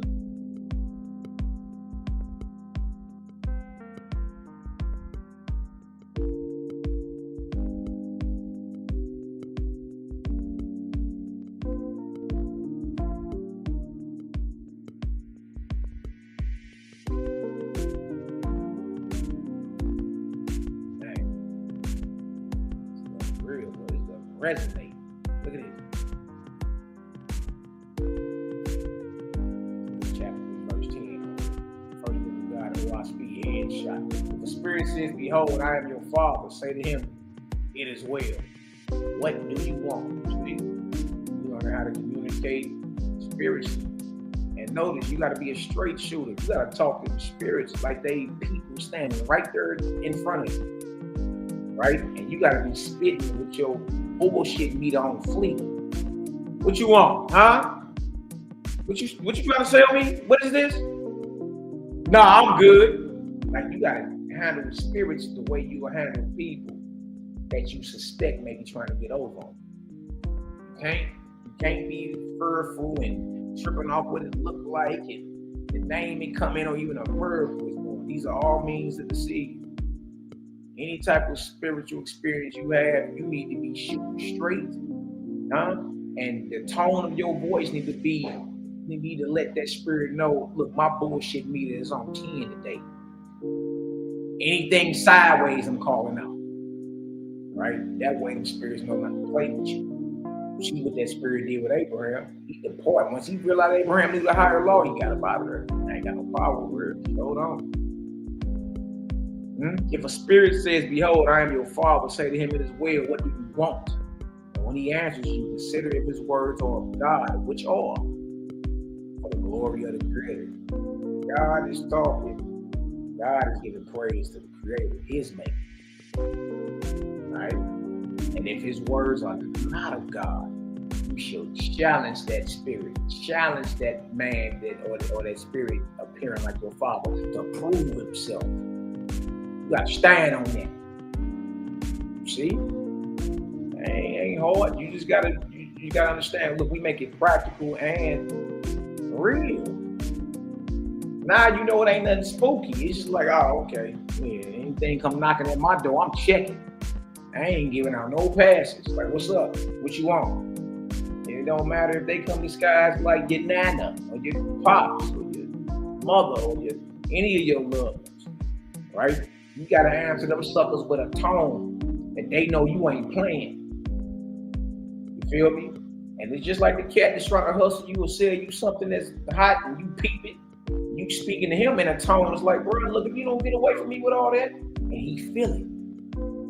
Like, let me get him out of here, man. Like, tripping. Yeah, you've been called out. You tripping. Shout out to my brother DK, Daryl Cosmine, Robert McCall, Equalizer.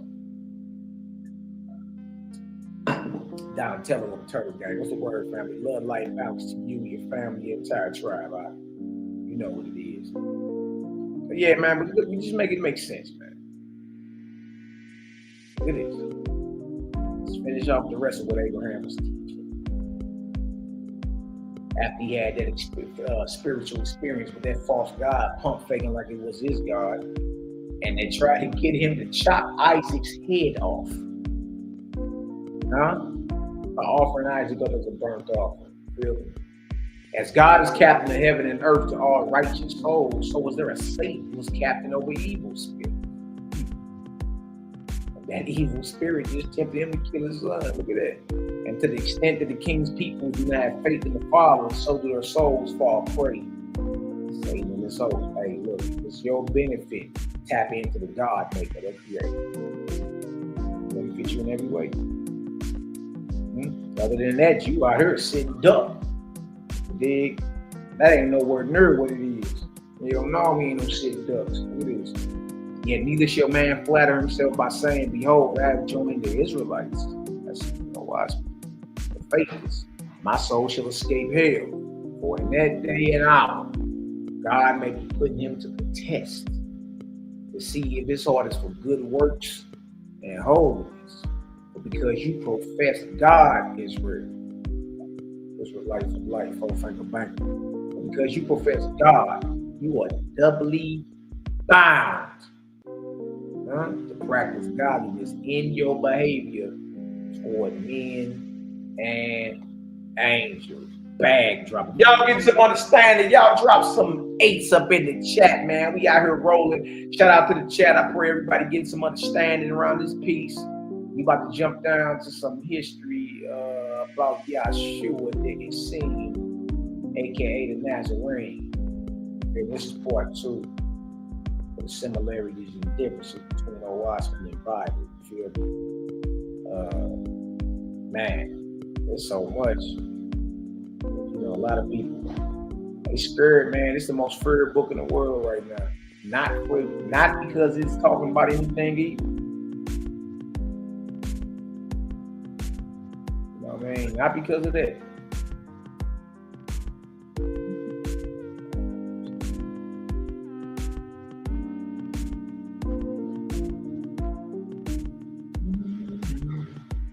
Got 8s in the chat rolling good. I see y'all. Shout out to the daughter of the Great Spirit, Elijah 7. Jeremiah Israel, what's the word out? What's the word out, kid?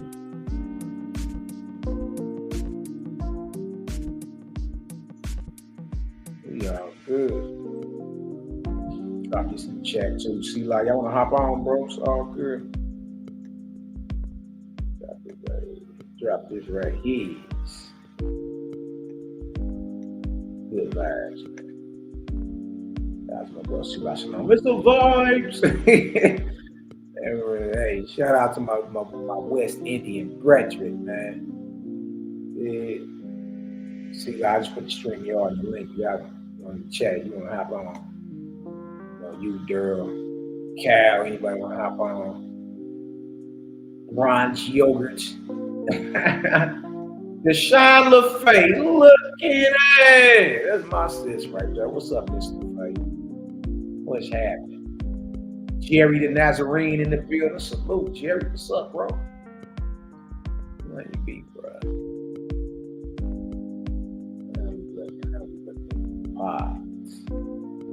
Let's get back to this.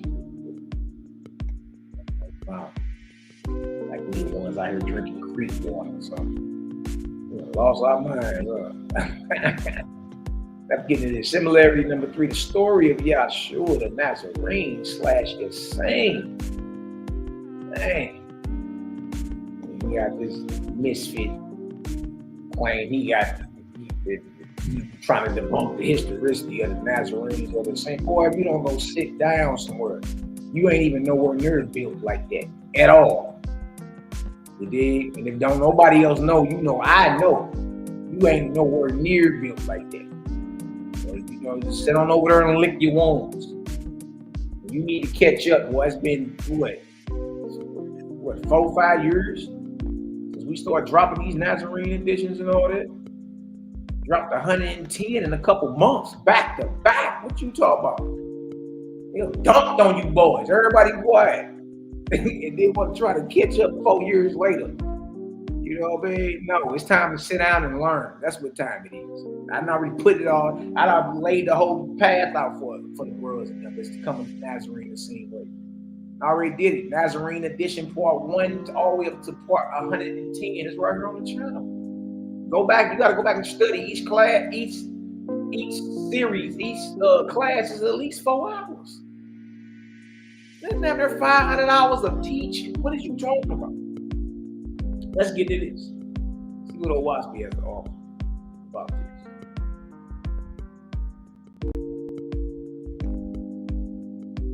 Story of Yeshua the Nazarene / St. Matthew 2:23, and he came and dwelt in a city called Nazareth, that it might be fulfilled which was spoken by the prophets. He shall be called a Nazarene. And if you don't agree with that, that's in the Bible.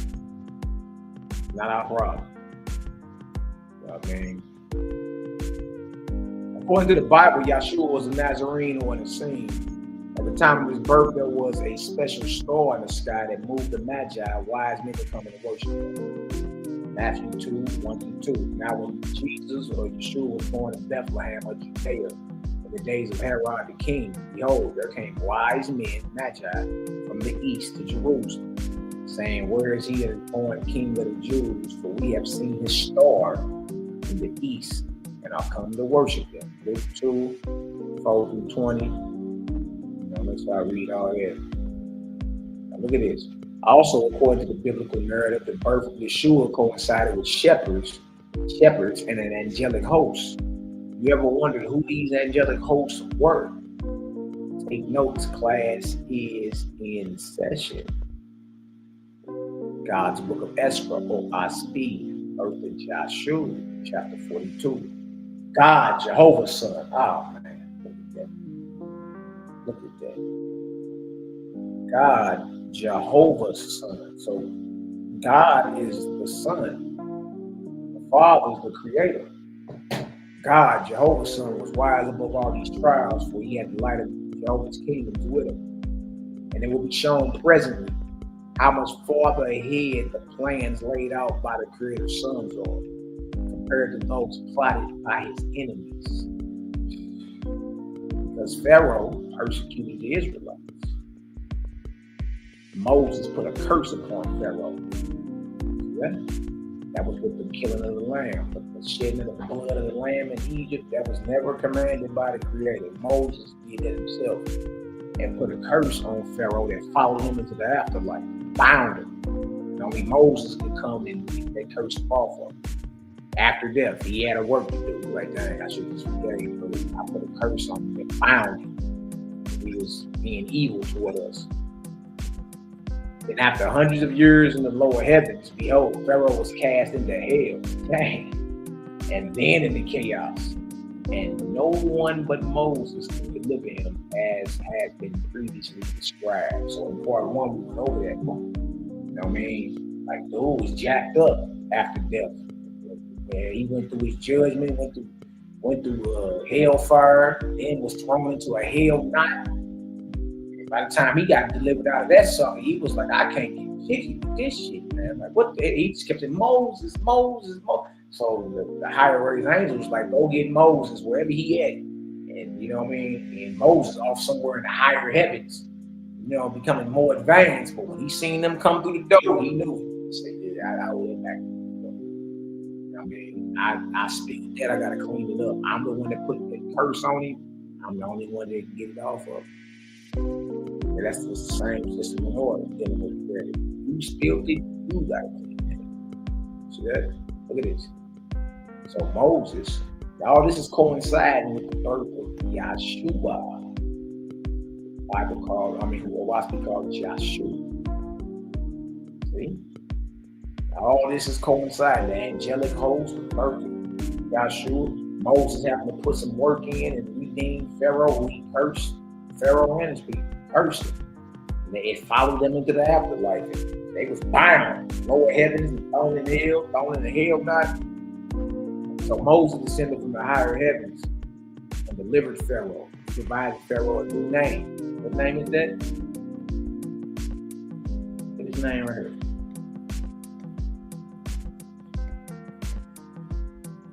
Look at that name right there. What that name sound like? Elias. Elias. Elias.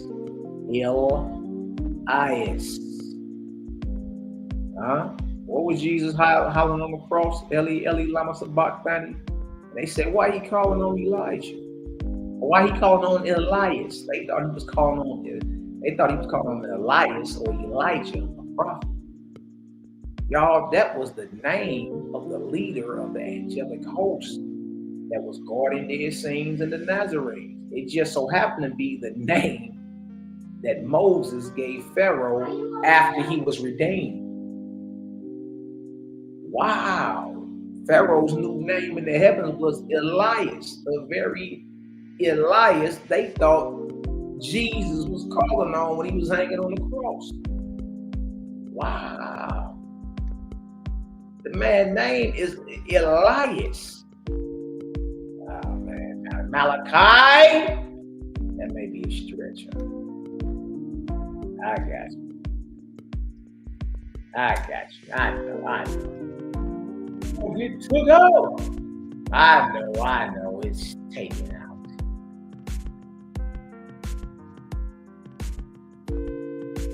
I know. It's taken out.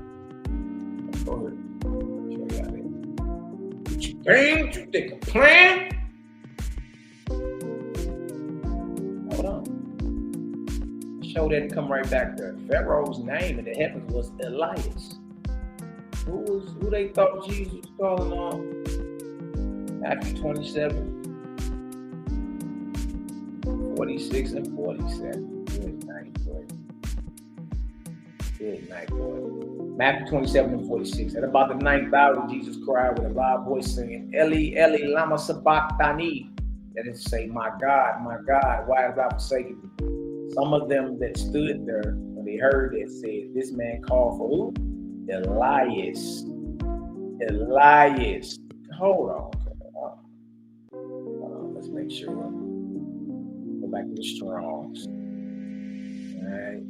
Let's go to this Elias right here. That's a Elias, which is the Greek way of saying Elijah. It just so happened to be the name of the angels that was called, the lead angel that was guarding the encampment of the saints and Nazarenes, all the way up until Yeshua was born. And his name is Elias, right? Which just so happened to be the heavenly name of the Pharaoh that persecuted the Israelites. Good night, boy. Elias.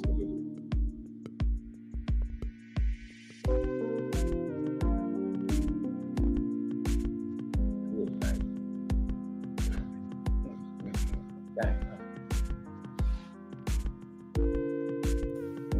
Strong's G 2243.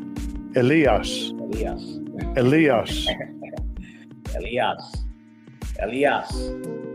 He's saying, hey, Elias. Straight Elias, man. That's crazy.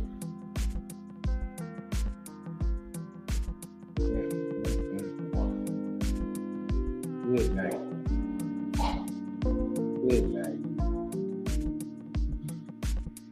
Elias, huh?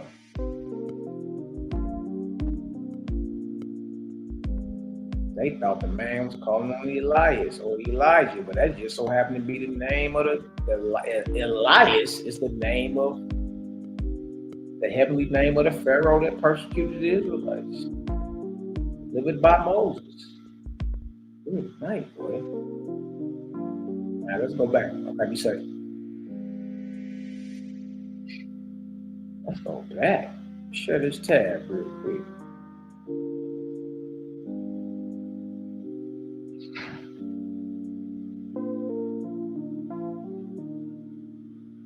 Here we go. And back to it. Esther 42 and 4. So Moses descended from the higher heavens and delivered Pharaoh, and he provided Pharaoh a new name, Elias. And he sent him back to the earth to labor with the Israelites in order to fulfill his shortness and righteous works. Like, yeah, because he was persecuting the Israelites. You hurt the Israelites. You wounded the Israelites. Now you got to do what? You got to heal them. That's the order, y'all. Whoever you heal, whoever you wound, you got to heal. Whatever you steal, you got to. And death don't erase that responsibility. You're going to get it together on this side of the next. So I benefit you just to do good. You know what I mean? Elias, therefore, became a willing volunteer. And many angels with him. And these inspired 700 Israelites. 700 Israelites to separate themselves from all other people. And to go and live by the direction of the angels of the Creator. Moreover, the angels inspired these people to call themselves Essenes. Essenes, as commanded by Moses in heaven. Moses then gave Pharaoh a name, Elias, and he gave 700 Israelites that separated from Orthodox Israel, like you see today, Torah portions and all that. They did, and to live by the direction of the angels of the Creator. And then since they made that separation, Moses named them Essenes, which means spirit man. Es means spirit. So the S world is the spirit world. Essene means spirit man. Right? And the Essenes are the ones who had the light. The Essenes, Nazarenes are the ones who had the light during the last world cycle. Right? Yes, Yeshua was an Essene. And they lived separate from the rest of the Israelites. They was against the sacrificing, the bloodshed, the warfare, the Creator being reduced to a deity in the image and form of a man sitting on a throne. They was against all that. They lived by the directions of the angels of the Creator. You know what I mean? In spirit. But notice the name Essene comes from Moses. Hold on. So the name Essene comes from Rabbeinu Moshe. That's where they come from. I didn't even know that. You know what I mean? Dang. So again, you got a misfit that popped out after 4 years trying to act like he got some, man, listen to it, bro. You up Dumb Creek without a paddle. You don't want none of this. You'll lose. You know what I mean? Let's be real with you. You might as well, your best bet is to tap in and learn something. You did? Because once I'm in the ring, this gloves off. I ain't even trying to be cool, none of it. This gloves off. Look at it. These Essenes, look at it. These Essenes were therefore separate people, pledged to the Creator to have no king or earth ruler except the rabbis, the priests. And that these weren't Levitical priests. And they dwelt in communities and families of 10s, 20s, and 100s. You see that? Holding all things in common. You see that, y'all, when you get to Acts chapter 2 and Acts chapter 4. They were communal living. You know what I mean? They brought all their resources together and things were divvied up based off the necessity of the families. They wasn't living in a capitalistic construct. Nah, everybody used their skills to generate what they did. And about this, they divvied up the pot even. So it don't matter if that brother was over there filming and this brother was over there farming and this sister was over here doing some nurse work, whatever. Whenever we got, you know what I mean, fruit of our labor in, it's everybody's that's amongst us. That's work. You dig? And it's just divvied up based on necessity. Your family, you got a family of 10. I only got a family of 2. By law, my family don't require as much as yours. You know what I mean? So that's how it seems we're living. You see that even in the book of Acts. It's showing you they were Essenes. John the Baptist, all them. Essenes. Yeshua and Essenes, Ebionites, all that. You know what I mean? Look at this. Holding all things in common, but in marriage they were monogammatic, so they wasn't rocking with the, you know, the multiple wives, you know. But look, even in the Nazarene Essene literature, you feel me? You don't rock with that either. But in marriage they were monogammatic, nor would they have more than one suit of clothes each. See, look at this, and they lived on what? Fruits and herbs or vegetables only. Y'all, that's what I'm saying. Majority of the cats is against us still chewing on animals. Yeah, been off the flesh since what's this, 2025 now? April 2021, the last time I chewed on any type of flesh. It was lamb too, it was some good lamb. I ain't go for it. I was with my brothers and them. Got together and that. I mean, that was the last time. It's been going, it's almost 4 years. You dig? And I remember, and then look, I looked at some old pictures the other day. Man, my jaws were so fat 3-4 years ago. I ain't even know I was that big. I ain't even know. You know what I mean? And I stopped eating all that, you know, working out on the regular, meditating and all that, man. That weight melted off me like butter. You know what I mean? And I got all energy now. I feel like I'm 18. All energy. You know what I mean? So Oahspe is agreeing with the Nazarene the same literature about the marriage aspect of it, about eating fruits and veggies, you dig? And then they say, nor did they eat fish or flesh of anything that had ever breathed a breath of life. And they bathed every morning at sunrise and worshiped before the altar of the Creator, doing in all things in the manner of the ancient faithists, by virtue of the angel hosts who were with them. They did these things. See, and the angel host that was with them was headed by Elias, which also happened to be Pharaoh, 1,000 years earlier, that persecuted the ancestors of the Israelites. Now, after death, and he go through his torment and all that, his judgment he got to do is the same Israelites. You got to go inspire them to righteousness. You know what I mean? That's your only key up out of this bound heaven of the earth. You want to get up out of here? You got some righteous work to go do. See that? By virtue of the angel hosts who were with them, they did these things. They held communion, communication with the angels of heaven every night before going to sleep. And when you into the same literature, this is crazy, because if you into the same literature, it's angels in there every day of the week that you are in communication with. Some of us memorize in the morning and in the evening. What day is this? Okay, bang. Angel it is. Bing, bing, bing, bing, bing. See that?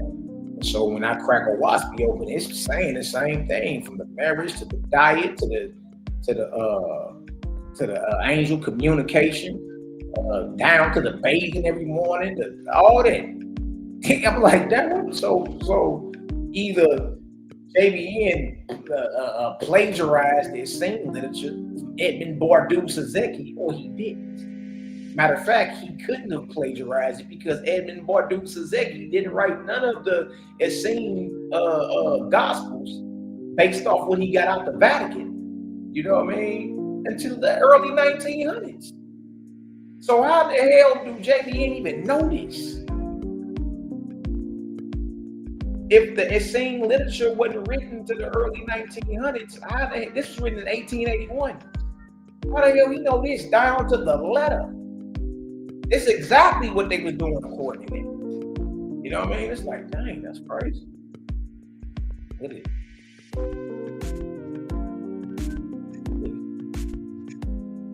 Elias had said, because I persecuted the faithists, or the Israelites, and raised up my hands against them and against Creator, I was instrumental in court for their fall. When Israel was in Egypt, he was being persecuted, right? Now I will labor with them, look at this, to reestablish them in purity and love. So we labor, and look, every slave master got to do the same thing. Slave master ain't got away with nothing. I mean, after he spent his time in the lower heavens and then get thrown into hellfire with his nuts roasting, and then get thrown into a hell knot, by the time he get delivered up out of that, he ain't going to, man, look, what I need to do to correct what it is, I can't get jiggy with this. The old Master Crenshaw, that's what I'm saying. Our forefathers already got some get back. They already got their get back. You feel me? That's the methodology of the credit. Whoever you want, look, whoever you kill and torture and beat, they waiting on your ass. Yeah, you done set up here and killed somebody, boy. Huh? Boy, that's boy, that you produced a spirit of vengeance that's waiting on you to cross over. And because they've been in the realm longer than you, they gonna have they way with you when you get over that way. Hell you mean? Yeah, all our forefathers, we still waiting for payback from slavery. Y'all late. Nigga, they been in the spirit world kicking ass. What you mean? What you mean? And any inspiring host that's out here, that's from them, that's from a so-called slave master, y'all, they got work to do to reverse the damage they did to our forefathers. So some of them may be inspiring you right now in spirit. You understand? Push the light. Push the light. Because that's what they got to do. If not, they're stuck and bound as a wandering spirit on earth. They go, oh, hell no, I got You mean to tell me I can't go witness nothing else of the Creator's glory? Nope, not until you correct that. You killed these people, you castrated them, you hung them. Huh? You brought affliction on the angels in heaven that's supposed to deliver souls and responsible for the newborn spirits and all that. You did all that. And you produced some very angry, violent spirits when you hung that man and killed him and lit him on fire. Nigga, he waiting on you. What do you mean? He gonna throw you in that torment. You dig? When you finally get up out of that deal, guess what? Slave master gotta work with slave to get up out of here. Dang, dog. I don't know nothing about y'all, but I don't want to be bound with none of my enemies. Nah, I'm cool. I'm not trying, man. I can only imagine what the Negroes that hate me right now, to be bound with them. Oh no, good. No, I'm cool. I'm good. Whatever you speak, you gotta clean up. Look at this. And Elias and his angel hosts made the camps of the Essenes their dwelling place, watching over these few Israelites day and night for hundreds of years. Yes, without leaving them. These faithful angels guarded them from all the warring hosts of angels, along with the armies of Baal and Ashtaroth, and to the triune God, the Trinity God, Louis and his host. Now, if y'all know who Louis is, nigga that inspired Constantine, same nigga that inspired Ezra. And if you ask me, it's the same cat that appeared to Saul of Tarsus on his road to Damascus. Louis among in spirit has claimed to be the Holy Ghost, the Christ, and the Lord God. It's a false God all the way across the board. There's a nigga named Louis. I know what his name don't nobody know. You know Jesus, you know Yeshua, you know the word. You know, man, like we came and told you about old Calypto Louis though. Where you get Lucifer from? Louis, a false God that's responsible for inspiring Ezra. Responsible for that vision Constantine had that we all know was from a false god. You know what I mean? And it's the same get up when it come down to this nigga Paul. Same get up. It is. And though the Essenes lived in great purity, of body and soul, yet they were evilly slandered by the world's people all around. Look at that. But the Creator prospered the seed of the Essenes in holiness and love for many generations. Then came Gabbana, chief of the Louis, according to the command of God, to raise up an heir to the voice of Jehovah. Louis are a rank of angels. They're basically matchmakers. Like they're responsible for your great-great-grandparents getting together, going back 6 generations, so you could be born today. So you can be born to hear this light, put this light out.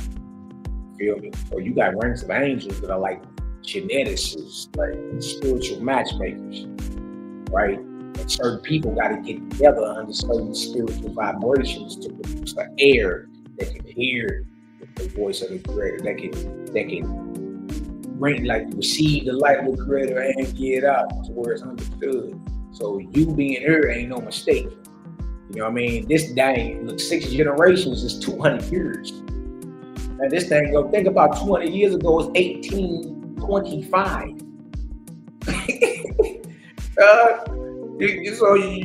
So when we was in chattel slavery, it was already angels at work. You understand it? Getting our great-great-grandpeoples together so you could be born today to push this light. Well, that's cold to me. I don't care what nobody saying. And in 4 more generations,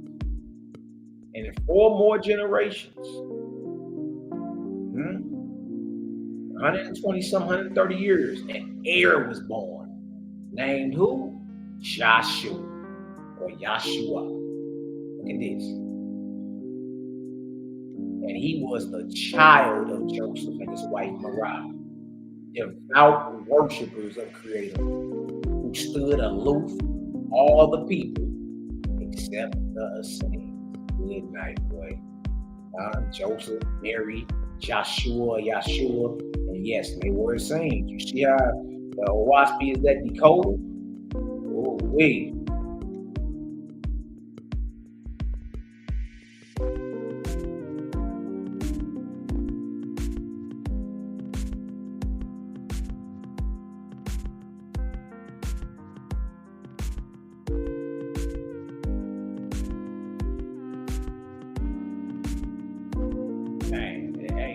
this light is hitting and resonating with the spirit, man, y'all drop some ones in the chat. Shout out to my brother Wardale, Yahweh Israel, my brother right here, man. Talk to him too. Man, matter of fact, Wardale, boy, what was that? A couple days ago, we was up texting, boy, like 2, 3 in the morning. Just up and at it, man. Yeah, it was good to hear from the other day. I be that. You know what I mean? I hope you're able to handle that business you was telling me about dealing with the gig and all that. Shout out to my brother Yahweh Israel, my brother Wardale in the building, man. Yeah. Look at the big homie Nehemiah in the building.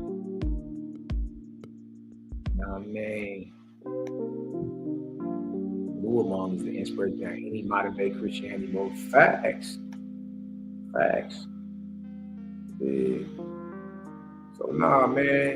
The Messiah, we call Yeshua, was in the same.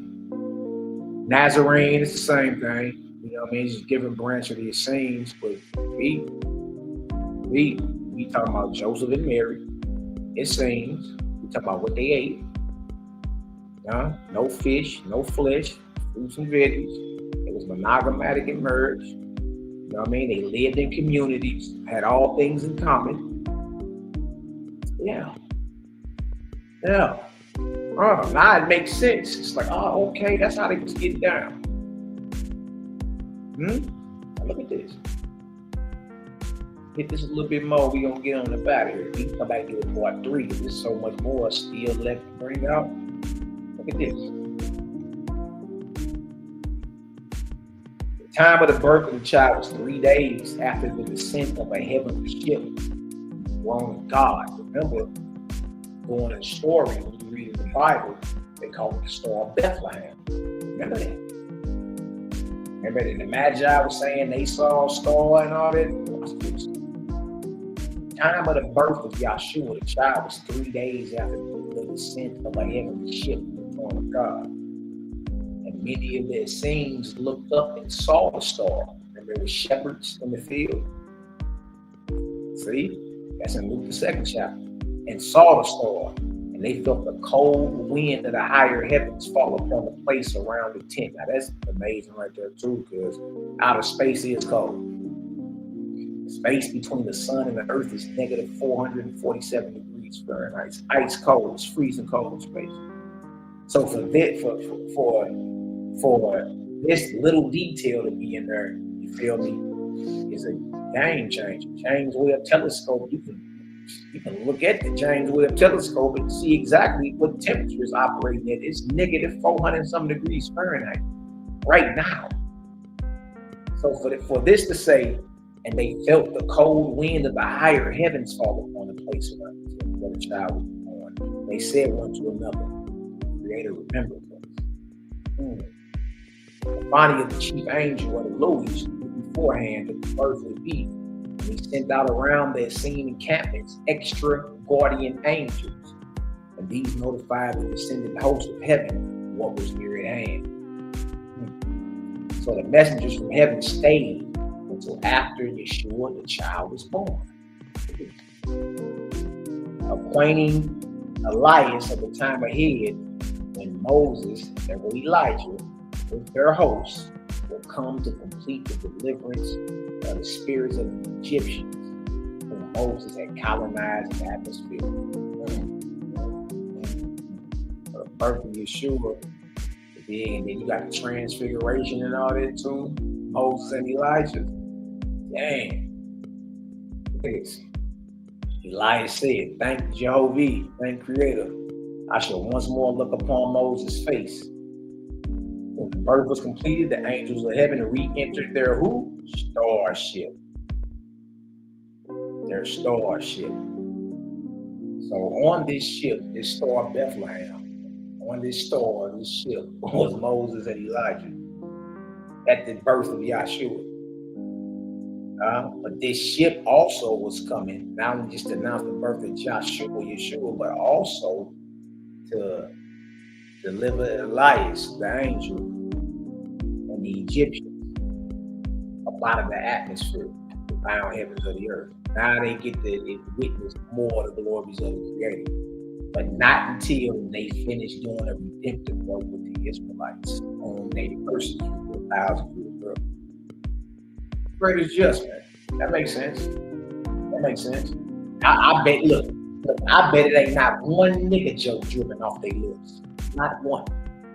And it's the same with any white slave master. After you go through all that, I bet not one nigga joke is dripping off your lips. Boy, after you done had your ass handed to you, boy, that's the last thing on your mind is any of that. You're like, man, yeah, I'm tripping. I ain't supposed to never, you know what I mean, another son or daughter of the Creator like that, ever. You know what I'm saying? Never. Look at this. When the birth was completed, the angels of heaven re-entered their starship and hastened back to paradise. God's heavenly seat. Difference number 6, the identity of the angelic host that announced the birth of Yeshua was Pharaoh and his host, who was against Moses and the Israelites in Egypt. Before they could start their process of ascension, after death, they had to correct the evil they did to the Israelites when they were in the flesh. How Malaki? By serving, inspiring, and protecting their descendants. The descendants of the Israelites known as who? The Saints and Nazarenes. Ball game, boy. You know what I mean? You better tell little Woody still clear of me. Look at this. Since Joseph and Mary were both Essenes, they would have been under the inspiration of this angelic host. Again, the universal rule of thumb is whoever you harm, you must heal. Whatever you spill, you must clean up. Justice of the Creator. Yes, man. Hey, y'all get a Creator a hand, man. Drop some 100s in the chat, man. Difference number 7, the so-called Star of Bethlehem was a what? A fire ship. When you read in the Bible, you come up with seeing a star, these stars, angelic host. You know who the angelic hosts are. You know what the star is. You know what I mean? You understand they were living communally, they were eating loin meat, you dig? It was monogammatic and merge. They ain't have, you know, a whole bunch of clothes. They lived community.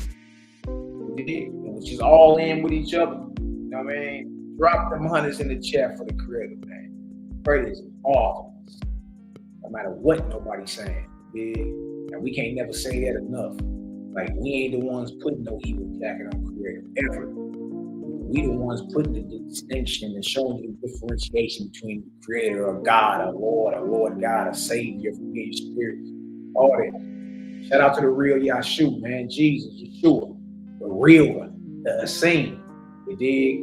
Great Son of the Creator. They talk marvelous light, you dig? And in the end, guess what? He was murdered by urine-drinking, black-hearted bastards. Yeah. Why? Because he was out there stealing and taking your woman and, you know what I mean, murdering. No, because he stood on the light of the Creator and wasn't playing with you boys. You understand? So we understand what it is. We understand the foaming at the mouth and the tight lips, what it leads to. But I ask us if we get less than a damn about it. We gonna forever, look, CGG forever gonna press play. We gonna push the line every time. You know what I mean? If it's worth it, we're gonna push the line on. Let's get it. We did wrap these boys up. Difference number 8. The shepherds in the field were of the Essene order. Same order as Yeshua and his family. No bloodshed, no animal sandwiches, no living. See? Look at the doctrine of Yeshua the Nazarene or be the same. Chapter 44, God's book of Esther, Oahspe, headshot, boy. Boy, y'all better leave us alone. They better leave us alone. Nobody say it is what it is. God, that's what's up. That's what's up over here. Man, mouth misfits getting mad at all this like, the hell you mad about? please, brother, leave this Oahspe alone. That's all emotion. Shit, all you gotta do is come with some higher light. Let's see what Yeshua. Oh, God said, these are my doctrines as I talk to Yeshua. You shall keep the 10 commandments of Moses. Hold on, bro. Hold on, man. You should keep the 10 commandments of Moses. What else? You should not engage in war, nor bet war. Nothing evil thus far. You should eat no flesh of any animal, fish, bird, fowl, or creeping things that the Creator created alive. See, all the great prophets and men and women alike the Creator was dealing with, they all taught the exact same thing. And part of that doctrine, believe it or not, y'all, is stop chewing on animal sandwiches. Stop. You're getting zero nutritional value with it. Let it go. You should eat no flesh of any animal, fish, bird, fowl, or creeping thing that the Creator created alive. You should dwell in families, communities, in the manner of the ancient who? Israelites. Who held all things how? That's what we supposed to be aiming to do. Schools ain't gonna do nothing but get worse. The cities ain't gonna do nothing but sink further and further in the darkness. You can't possibly believe it's gonna get better. No, we separate and build Jehovah's kingdom on earth. We build our own society. You know what I mean? And it's ran by that light. Man, this is what Yeshua taught. You should have no king or queen, nor bow down and worship any except who? Your Creator. You shouldn't have a problem with that. You shouldn't have a problem with that. We got in the Bible at the time of King Solomon's inauguration, or what they call it when they still get coronation as king. People bowed to who they call the Lord God and the King, which would have been Solomon. This say you shall have no king or queen, nor bow down and worship any except your Creator. You should not call on the names of angels to worship them. You know what I mean? And hey, again, you got to correct even some of the Essene doctrine, because some of that stuff you read, you niggas in there worshiping angels. Hey, at least we'll tighten that up. You know what I mean? You should not call on the name of angels to worship them or to counsel with them on the affairs of earth.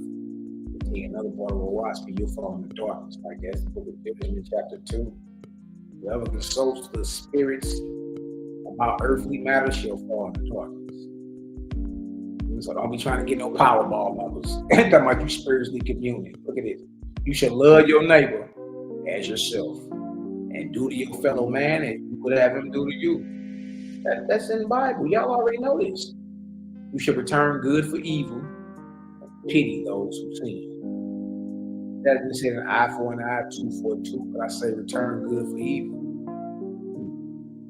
The man hits you on one cheek, turn the other to him also. The man shall have only one wife, the woman only one husband. So no polygyny or polyandry. And if that's the case, you just got more responsibility, bro. Like, you know, some brothers be like, dang, I can't get down with it. No, I ain't saying that. Just, boy, you got more responsibility. You know what I mean? On this side and the next. You know what I mean? I'm not done yet. No, I'll let you know. Look at this. As the children honor the father, so will the family be blessed with peace and plenty. Remember that all things are of the Creator. You are His servants. Help one another. You're to serve. I talked to you just the other day about that. You're to serve. And as much as you do these services to one another, so do you serve the Creator. So you being a servant of the Creator is strictly based on the good work you do. That's it. That's how you tell a servant of the Creator versus a false God. It ain't based on nothing else. based off the good works you do on others. And as much as you do these services to one another, so do you serve the Creator. Behold only the virtues. Behold only the virtues and wisdom in your neighbor. It's false you should not discover. Be real. But some of y'all can't wait to go spill the beans about the darkness of your brother. Of your sister. Like, you got to get out there, spirit. You have to put this way to raise somebody up. Just talk about the good they doing. Like, bro, I see you over there doing that. Because now he already know what he's struggling with and fighting with. I know what I do. I don't need you to pop up and remind me, nigga. Look, it's in my head every day.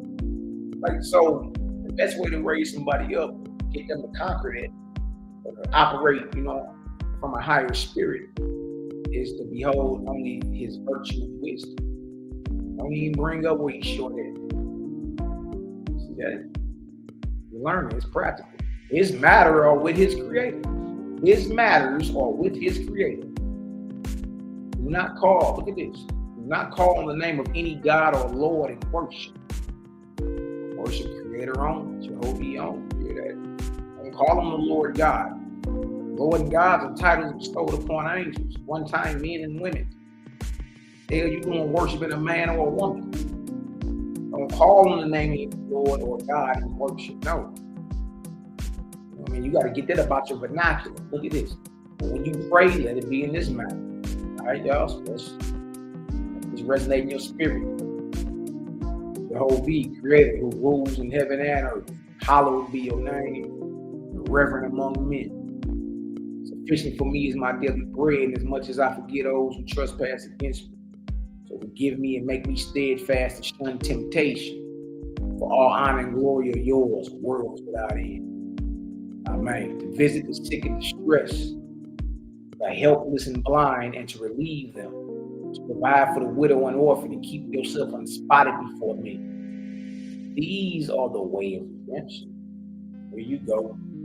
Spilling lamb blood. For my redemption, salvation, atonement. Well, you got to get out here and stop being a misfit all your life, right? Do good for once in your life. Go visit the sick and distressed, the helpless and blind. Relieve them. Provide for the widow and orphan. There's short leggers, man. Keep yourself unspotted before men. These are the ways of redemption. This. Some of y'all was crying when Donald Trump got elected. Look at this. We should take no part in the governments of men, but observe the will of Creator, being obedient to all governments for His sake. So we ain't out here trying to overthrow the government. Hell to the no. All men are the children of one Father, who is a great Spirit, and whoever chooses Him and keeps His commandments is chosen. You want to be chosen? All you got to do is choose, man. You want to be chosen? All you got to do is choose. Man, that feels good, man. There you go, thinking you got to be of a certain DNA and the E1B. You got to be an E1B1. Salvation is only for the E1B1s. Man, stop making me laugh with this foolishness. Man, I remember with some Negroes who was around a couple years ago, man. This was back when everybody was arguing about the 12 tribe chart, Negro only. It was a group of misfits out here. I forgot their names, but man, that's all they used to talk about, man. They almost like you ain't, nigga, if you ain't have the nigga no nappy hair, it's over for thou. That should resonate with you. Whoever chooses Him and keeps His commandments, he is chosen. Girl, I hit that early. I went to SA 25 to 26. That was one of the first groups we went to. Shout out to my brother Daryl Cosmo. To preserve the seed of His chosen, you shall only wed with the chosen. So really, you only supposed to be marrying those that are faithless, those who are down with creation. Because imagine the children that can be birthed behind it. You dig? Both of y'all under the same vibrations created God, making the children that can be birthed, the families that can be built behind that is out of this world. Dig? Do not contend with any man for opinion's sake, nor for any earthly thing. And let your speech be for others' joy, or do not open your mouth if your words will give pain. Got a lot of work to do. We got a lot of work to do. I know I do. Sometimes I be having to royally bless somebody's ears. You know what I mean? Y'all might want to stir clear me, because I be with all of them. I ain't gonna lie to you. I be with it. Like, what's good? Look at this. Therefore, be considerate with your speech, teaching others by gentleness and love, respectful toward all men. See, I'm learning reading this. You know what I mean? We all got the tune-ups and all that we can do. Include me. I'm far from the prototype of perfection. Look at it. Preserve the sacred days of the priests, the rabbis, and the rites and ceremonies of the Neth of Kava, the rites of faithism. You know, we do got rites and ceremonies.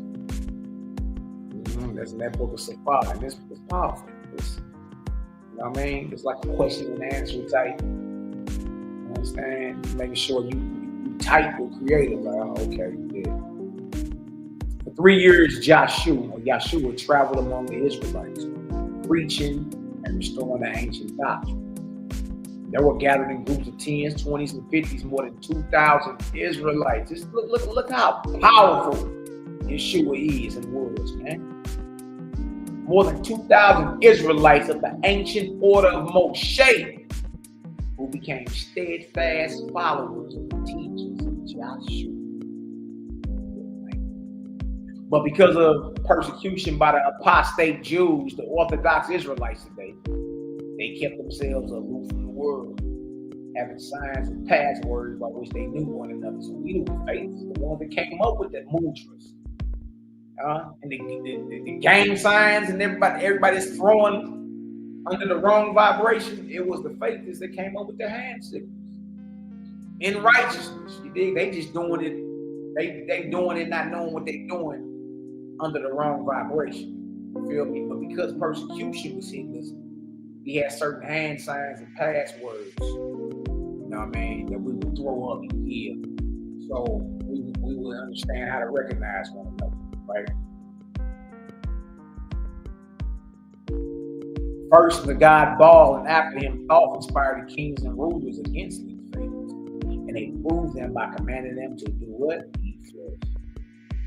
You know how you can tell a real Israelite or a faithless from an apostate? Real Israelites don't eat flesh. Real Israelites don't go to war, spill blood, have a king or a queen, create their own. Okay? That's how they was able to tell. Them niggas don't eat flesh, right? Even swine's flesh, which if they refused, was sufficient testimony under the laws to convict them of being enemies against the God. So they were scourged and put to death, but never found. Now it came to pass that Joshua went into Jerusalem to preach, and then not many days after that, he was accused of preaching Creator. That's right. Great Spirit. That's right. And he was arrested. And while being carried to prison, he said, "You are hypocrites and blasphemers." Whew, that's what I'm talking about. Turn off into these cats. You are hypocrites and blasphemers. You practice none of the commandments, but all the evils of Satan. Behold, the temple shall be split in two, and you shall become vagabonds on the earth. At that, the multitude cast stones upon him and killed him. Yeshua was stoned to death. Stoned. It's crazy because even in the Bible, 40 days before his crucifixion, they was stoning. They was calling for his stone. And what created do? After they killed off, bro, man. Salute. Yeah. And the Creator sent a chariot of fire and bore his soul to paradise. He skipped the first resurrection in the lower heavens, and he go right to the second resurrection, and from there he continues to elevate. You know what I mean? But he skipped all the all the beginning stuff where everybody still unorganized and not knowing they dead or wandering spirits. He skipped all that. He put my boy in paradise. That was powerful, man. Difference number 9, Yeshua and Oahspe being the insane and the son of the Creator taught against warfare and the shed of blood. But Yeshua in the Bible returns all war and bloodshed and will command the fowls of heaven to eat the flesh of his enemies. That's Revelation 19, 11 through 18. No. Right here. Yeshua and Oahspe being the same Nazarene. I read it. Right here. No. Yeshua and Oahspe being the same or Nazarene and the son of the Creator taught against the chewing on animal sounds. Nothing that has ever breathed the breath of life and had blood flow is to enter your mouth. Yeshua in the Bible, however, upon his resurrection, ate a piece of fish. Even fed the masses sushi in the hot ass desert. Man. Difference number 11. Yeshua and Oahspe teach not to bow and worship, nor call on the name of any God, Lord, or angel, except only your Creator. Yeshua in the Bible, however, was worshipped and bowed to. Matthew 14:33. Then they that were in the ship came and worshipped him, saying of the truth, you are the Son of God. Matthew 15:25. Then came she and worshipped him, saying, Lord, help me. Matthew 28:9-17. As they went to tell his disciples, behold, Jesus met them, saying, all hail. They came and held him by the feet and worshipped him. When they saw him, they worshipped him, but some doubted. And we'll start part 3 of this series with the similarity of Oahspe and the Holy Bible with Israel. Yeah. Number, love, light, balance, man. Drop this right here in the chat. Y'all wanna hop on, man. Hey, look, it ain't nothing love over this way. You can rock for about 3 hours. Stay on for a couple more minutes. Chop it up with the fam. Big. If y'all got some understanding today, man, y'all go ahead and spin a vortex up in the chat. Y'all see how we rock it, man. CGG in the building. Gang in this thing, man. Pray everybody got some understanding. Feel. Number, love, light, balance. See my brother Cloud kicking the building. Cosmo and Cal. Y'all go over there, like, subscribe, and share. Raphael, the Turtle Gang. You understand? With no nonsense fakeness. That boy sniffed some BS from a mile away. Own you. Yeah, shout out to the 4 horsemen. Like Dallas. Yeah. Gotta get out of here and go. Give me these short leggers real quick. Yeah, I'm glad everybody got some understanding though, man. Got some voices up in the chat. You know what I mean? It's all good over these pods. Hey Cal, we going over there. Elias. He calls for Elijah. Elias. Big homie Nehemiah in the building. Love, life, balance, bro. Y'all know CGG in the building. We don't keep our feet on the necks of these all day. Whoever don't like it, they just gotta deal with it. Nothing but love.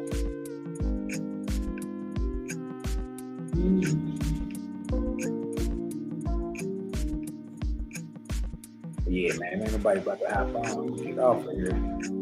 Finish my day off. All type of stuff popping. Knock some of these dogs down. Feel me?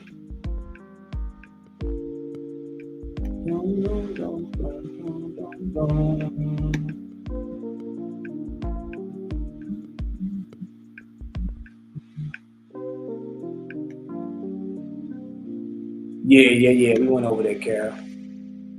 Elias, Eli, Lama Sabachthani.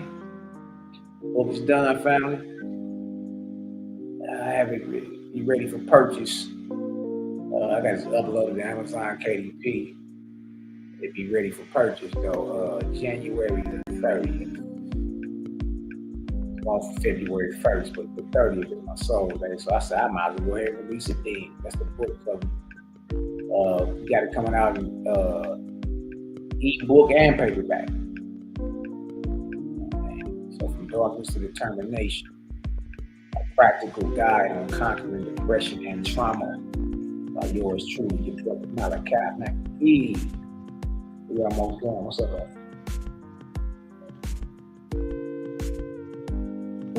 We keep going. What are you for? Yeah, so book will be out. Yeah, paperback too. You can order the ebook. $9.99. When I finally upload it, paperback will be like $19.99. Yeah.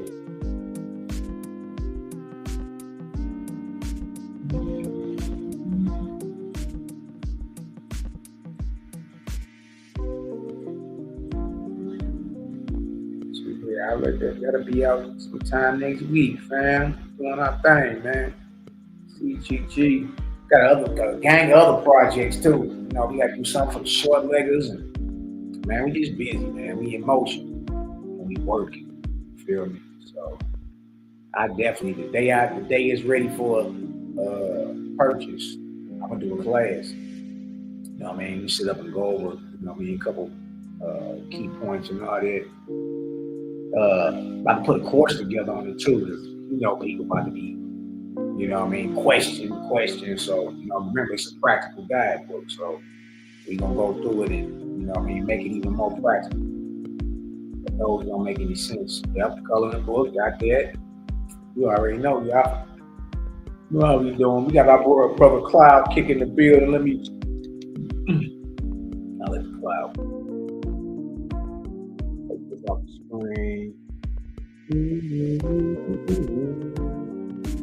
Cosmon Cal in the building. What is the word, big bro? Man, oh man. Peace to the righteous gods, man. Nirvanian goddesses, created gang, man. All praises to the ever-present creator, man. What's the word, Malaki Macabee? I've been talking to dummies all day, man. Can I talk to somebody smart? You know what I'm talking about?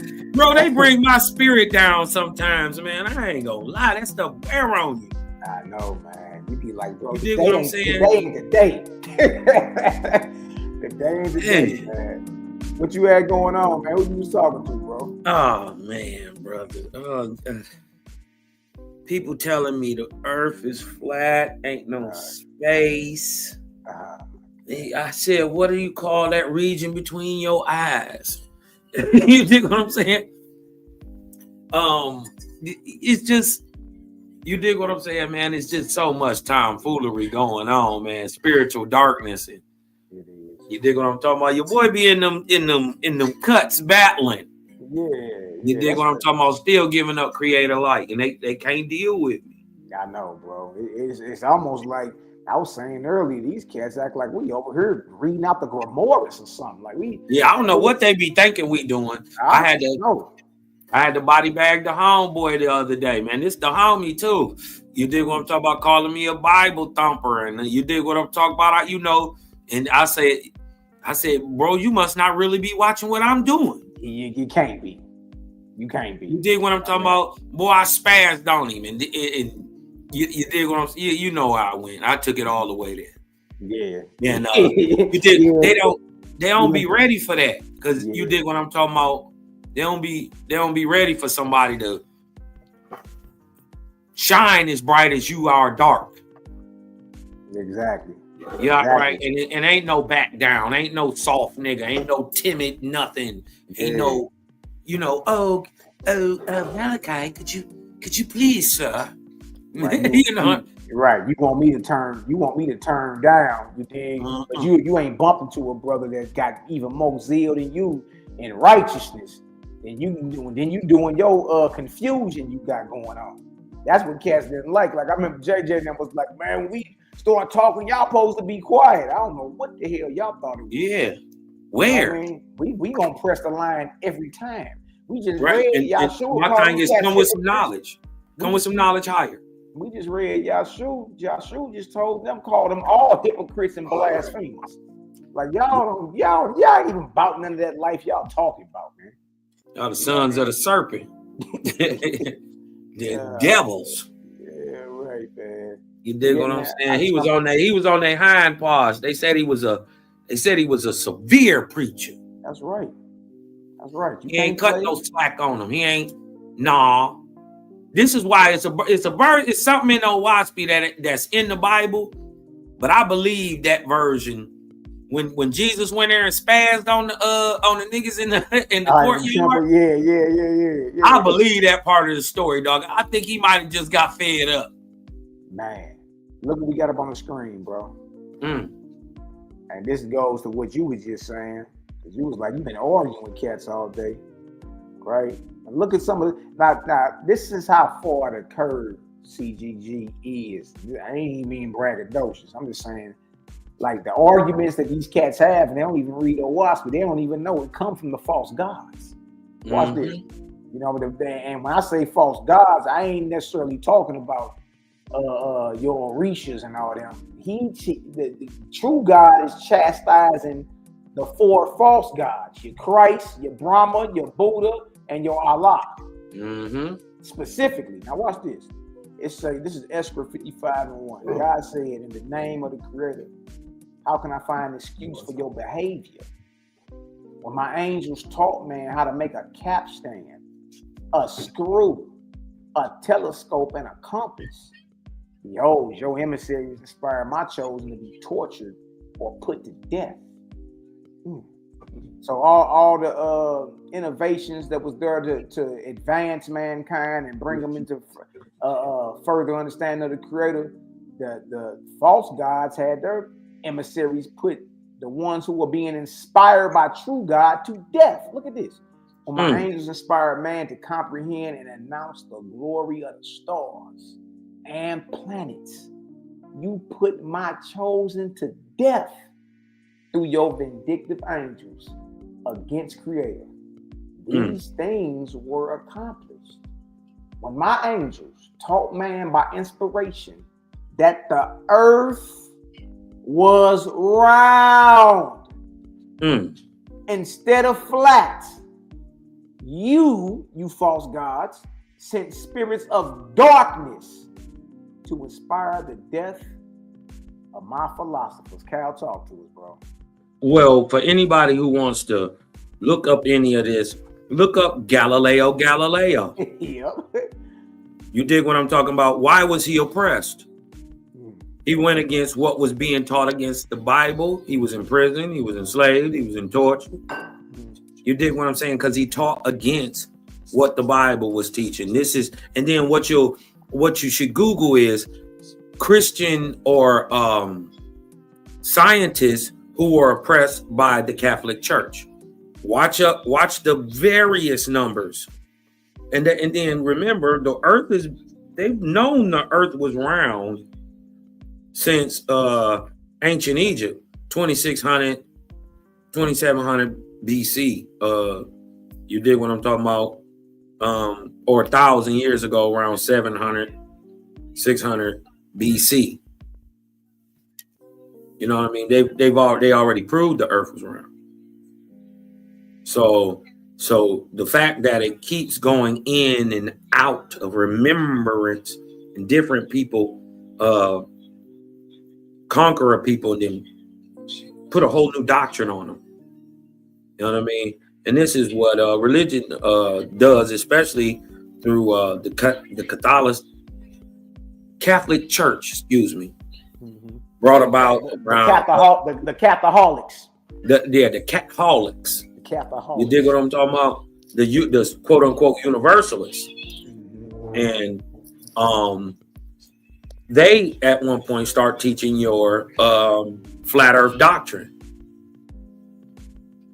Right? It's even in the Bible. I was gonna say, like, look, just to be real with you, you know what I mean? The Bible actually teaches that the earth is flat. Yeah, four corners and all that. Pillars and shit. Yeah. But look what the creator say. This is not how, first of all, how would JBN know this? One, you dig what I'm talking about? Two, look what it say next. Look at this. Next it says, because in truth, my inspiration did not agree with the sacred books you compounded for your own glory. Hold on. Oof. What sacred book did you compound it where God claims himself as the highest thing in all creation, where you are saying that this earth is flat? Bible? Mahabharata?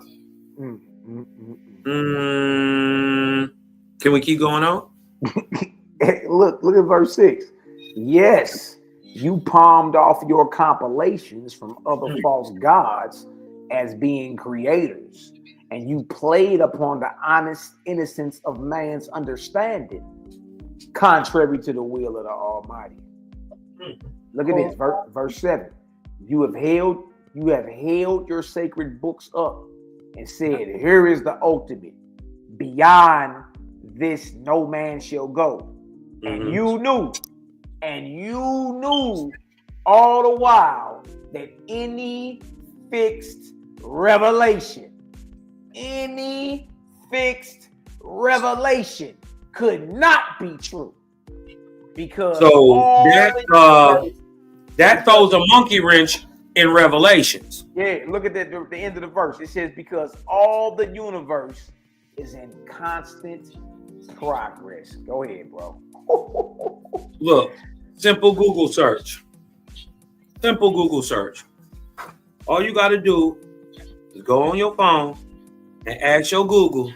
Google are all things in motion. And then get back at me. Man, I'm talking about, look, so a practical way of proving what we read to be true. Look at this. First, I'm gonna read 9 through 12. Look at this. It says, you have held up your own sacred books and said, here are rules and a sure guide to reach the all highest heavens, knowing all the while that your heavens were the lowest of the bound heavens of the earth. You ain't raising up past your earlobes. Look at this. Now behold, the same rules apply to you as to the least of Jehovah's children, which are that whoever sets up a mark with himself as the highest, and he, the interpreter of it, is already on the downgrade, boy. And whoever seeks to glorify himself by his kingdoms or by the magnificence of his possessions takes a burden upon his shoulders that will sooner or later fall upon him and crush him. Good night, boy. Good night, boy. Hey, man, the creator is truly marvelous. Man, bro, they just better leave us alone, or come on over here and get taught. You know what I mean? But they bet to steer clear of us if they more of the contentious type. Cause listen, I'm telling you, whether y'all know it or not, they respect the gang. You want me to tell you how you know they respect the gang? They don't come over here with none of that mess. Y'all notice our chats don't have no mess. Why? Because we gonna make you stand on it. Right? And coming over here, dealing with all this light, you gonna get exposed, especially if you expose in darkness. If you expose in light, what we doing is gonna make whatever you talking about last forever. Creator said, all things shall be revealed. Things that were in the darkness will be made light. Things in the light will be made everlasting.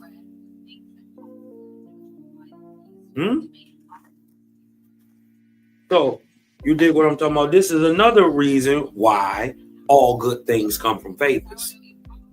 That's the stuff that lasts. right? Because when you did it, you wasn't even thinking about you in the first place. That's why it lasts. You know what I mean? Yeah, bro. Yeah, truly, man. truly marvelous, bro. Man, Creator's so good, man. Y'all don't know. Yeah, listen, man. 12 years ago tonight, it's crazy. It's Martin Luther King Jr. night. 2013, 12 years ago tonight, exactly. It's the night I had a spiritual experience, bro. Yeah, you had That told led me to Oahspe. Yeah, you had told me about that. Go ahead and break that down, bro. Man, we was getting it in, partying a little bit, bro. And, you know, to make a very long story short, your boy astro traveled. I talked to mine was a 30-foot man. He talked to me for what seemed like days at this table. He ended up taking me to a place where I ended up meeting who I didn't know at the time. But he took me to a building. And you did what I'm talking about. People who haven't been there like to call it the Akashic record. Right? People who haven't been there like to call this place the Akashic record. But when you go there, it's very obvious why they don't call it the Akashic record. It's written right on the building. And had you been there, you know it's not the Akashic record. You don't even know what an Akash is. You dig what I'm saying? So I end up meeting I think it was my third and fifth great grandmothers. They end up telling me where to go get my genealogy. Right? In the dream, when I'm talking to what I figure, well, it's an angel now that I know, right? But he told me to call him. He said I would call him at the time an archon. Now, the dude I'm looking at, he ain't all light, he ain't all dark. Mind you, I talked to this man probably what seemed like days. You dig what I'm talking about? He was telling me all type of stuff. You know what I mean? Stuff that it come back in like little spurts and memories sometimes. You know what I mean? Like I heard it somewhere before. And I never seen his face. He was dark, muted. He had a big ass hood on. You dig what I never seen his hands, even though he held my hand. You dig what I'm saying? I know why now. Right? I know why now. Because if he'd have came in light, I'd have been naked newborn knocking. You did. Oh, gee, motherfucker. I wouldn't have known what to do. Huh? Look at the revelation today. You dig what I'm saying? I know what to do now. You dig what I'm saying? So he spared me by muting himself, putting on dark colors. And you dig what I'm saying? This is looking back in hindsight. I didn't see it at that time.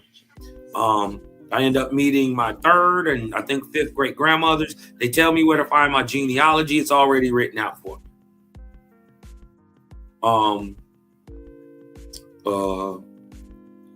During the whole little thing, they never told me about Oahspe. Never said nothing about Oahspe. Nothing at all. But they said it's a guy you should meet. And they said his name is Peace. And they start laughing. I didn't get it at the time. I don't know what the fuck they talk about. You dig what I'm talking about? I didn't even remember at the time. I didn't even remember the name that they told me. So when I run across Sela Shalom, you dig what I'm talking about? I'm looking at his name. I finally look at his name and what the channel is and all that shit. I was like, damn, that's the name that they told me. You dig? And it means peace, peace, or like pause, peace, peace, pause. You dig what I'm saying? But they said it mean peace, peace, and they start laughing. You dig what I'm talking about? And I now remember I spoke to one person, right? I spoke to multiple people while I was there, but the person who was generally talking to me was one person, right? But as I remember more, there were other people there. They was just, I don't know how to explain. They was like behind us. We couldn't see them. Yeah, you could see them, hear them, sometimes get a little wisp of them, but they was behind us. But it was a whole bunch of them. And they told me about peace. So about, I say probably about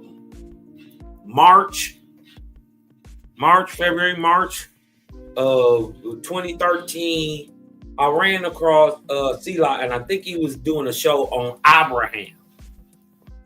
And I'm like, the stuff he's saying, I'm like, wait a minute, what is he reading?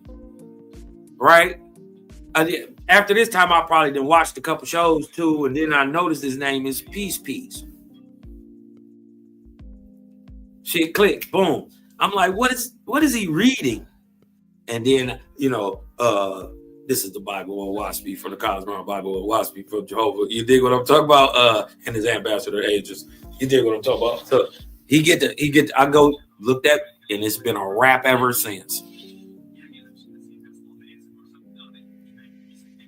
It's been a wrap. That started tonight, 12 years ago. You know what I mean? That's powerful, bro. You know what I mean? Yeah, that's how I figured it out. Now, mind y'all, not only was, I'm partying, getting loaded, I'm loaded. You dig what I'm talking about? I drank this stuff called amethyst. I'm not a drinker. And it's like a distilled spirit. And I think that might have did something. And because we was partying. And bro, I asked for travel. And then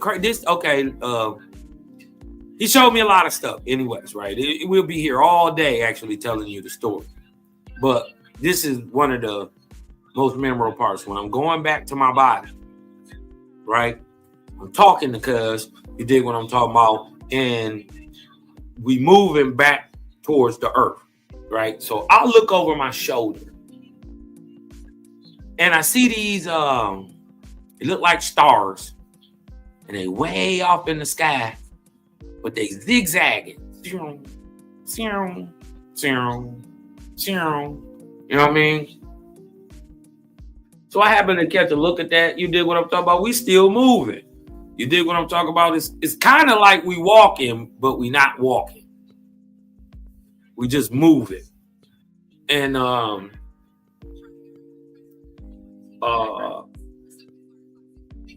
I see the little zigzag things. They look like little stars. Way far away. It's like, imagine seeing a star zigzag in the sky. Just fast. So I turn around, I say, what's that? And he say, look, right? And y'all ain't gotta believe me, but I looked that way, but I didn't look with my eyes. Okay, it was this thing around me. You could sometimes see it. It was a light. I end up finding out it's called a Merkaba. It's like a light vehicle that keeps your body together while you're still alive. It keeps that so-called line of light, right? That connects your spirit to your body. That's a vehicle that's spinning upside and down. And by how much you know is by where you can move. You dig what I'm talking about? So this is how in certain places it seems you could like teletravel, like you could think it and you're there. But at sometimes if you don't know, or you were with somebody who can't do it, you got to move them there. And that is done in basically a pyramid upside down and a pyramid up right side up. And it keep your body intact, your spirit body. And you can see it. But it does things. So when I looked through it, and it brought these things into that was way far away, and brought them close so I could see them. And bro, he told me these are hellhounds, right? They like, how do I explain this?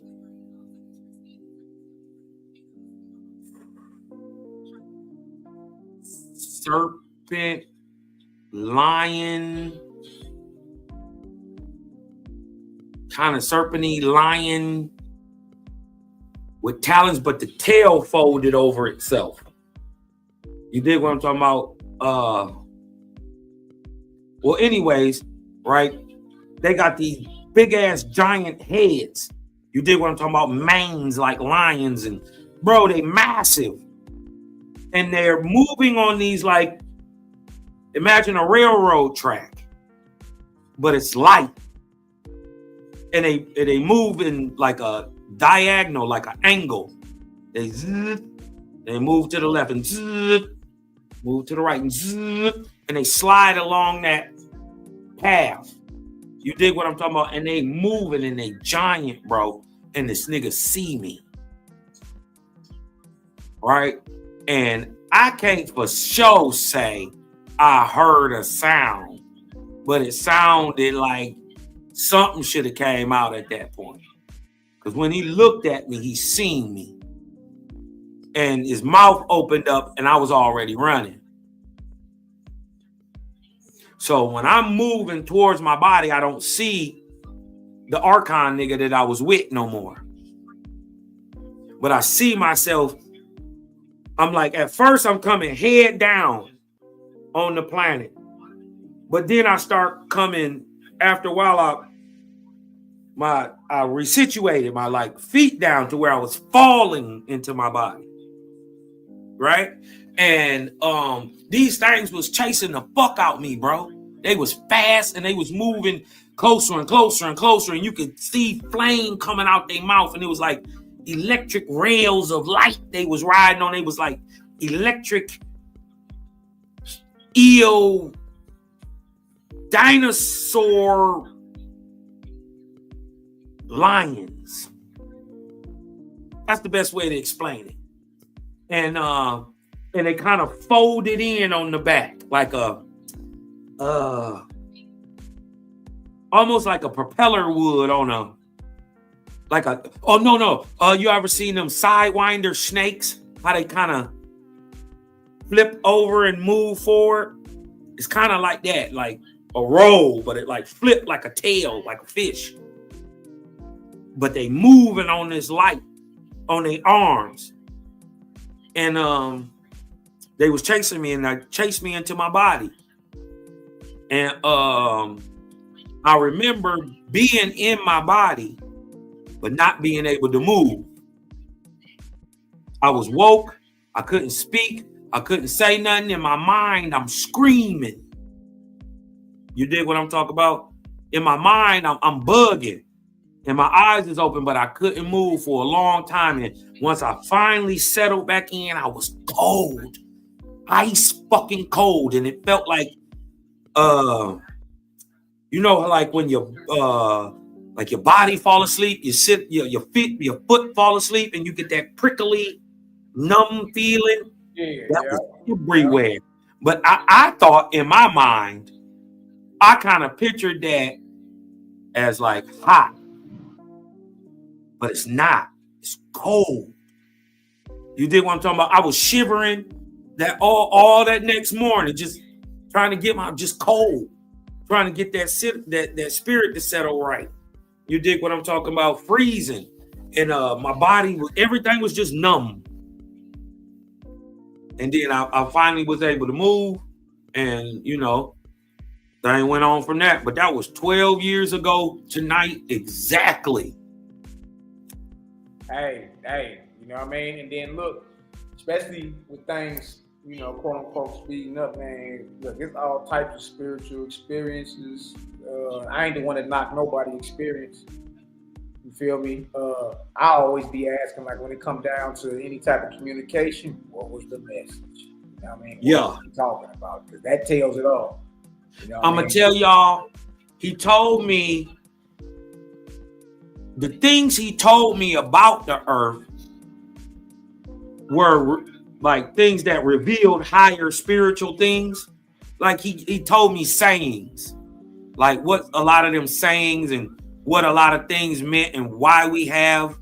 He said a lot of them are memories, like genetic memories of the past. Like he taught me, he the one who taught me that you know the song "Ring Around the Rosies." Yeah. That was about the Posey. He taught me that was about the Black Death. Makes sense. Right? The Great Plague. You dig what I'm talking about? That happened a few hundred years ago. Yeah. He says what was going on and why the song is. They say "Ring Around the Rosie." What happened was the sewage and shit. It was so bad that there were rats. But the rats carried fleas, right? And the fleas would bite the people and leave these little red, little red circles around the bites. So ring around the rosies, right? Now the people start dying from this bubonic plague being spread, right? They couldn't even bury them fast enough, so there were just people in the streets, piled up. They end up digging up these mass graves and all this stuff. You dig what I'm saying? And throwing the people in these mass pits, right? A ring around the rosy, pocket full of posies. The bodies was stinking so bad, the women used to walk around with a pocket full of posy flowers held to their noses. That's where that come from. Pocket full of posies. Ashes, what was happening, how they had it, you couldn't bury them many bodies like that. Not disease filled and all that shit. And if you go bury them, what you got to do with them first? Burn them. Hey, that's wild, dirt boy. So, ashes. And the crazy part is, Mally, how he's showing me, it's like I'm there it's like I'm watching a movie. It's like I'm there in real time, but I'm watching a movie of somebody go through this. Like I was able to, I'm telling you, it's weird, bro. Hey, it's what it is, man. It's a vision, spiritual experience, man. Look, it is what it is, bro. And then whatever you can take from it and add to your journey and make you a better, make you more aware of what's going on, bro. It's all good. We got two of your brothers here. We got our brother Luke Shoe in the building. We got our brother Nehemiah. Louis, talk to us, bro. I see you over there. Talk to us. Y'all was good with y'all, man. Peace and light. Love and light, brother. Yeah, I see you over there beanied up. You know, it must be cold where you at. Talk to us. Well, I'm warm right now, but yeah, I got my shit on right now. I'm about to head back out, smoke me something. But when I first got on here, right, I was watching your stream. You mentioned Divine Prospect. What was that all about? Because I went to his live stream to see what he was going on about, like 3 days ago. Talking about the gospel of Nazarenes, the gospel of peace or whatever, saying it was forgery. Did they say something else? What's going on with Divine? What's he talking about? He been hiding for like 4 or 5 years. That's it. He been hiding. He speaks well, but he bro, look, he up Dunn Creek without a paddle. You know what I mean? Like I done did over 400 some hours of teaching on it. I did the historicity. I linked it back 1,600 years, 1,800 years, all that extra stuff. So for him to come outside 5 years later like he wants some smoke, and I didn't even know until one of the sisters sent me something a couple days ago. I was like, oh, that's cute. You know what I mean? But bro, you don't want none of that. It'll be embarrassing.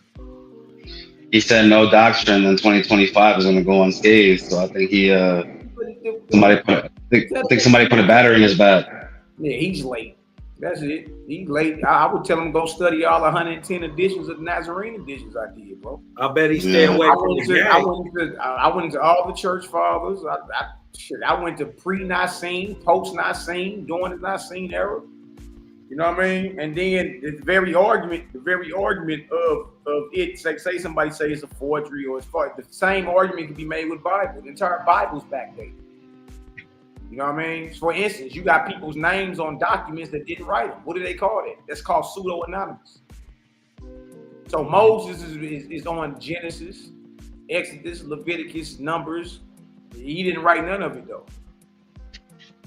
You know what I mean? So that's it. It's just like it's funny a nigga pop out after 4 or 5 years after I've been bombing for the past 4 or 5 years, and then all of a sudden, like ain't nobody else even brought the Nazarene or Essene literature to the Israelite community but me. So if you talking about me, nigga, don't be scared. Open your chops up and say it. You see what I'm saying? So I directly let it be known. Like that's how you got on her and said you was talking about divine prosper. Yeah. Directly, like, look, nigga, you don't want none of this. Now, look, he been scary and been quiet, and all of a sudden, like you said, somebody put a battery in his back about something.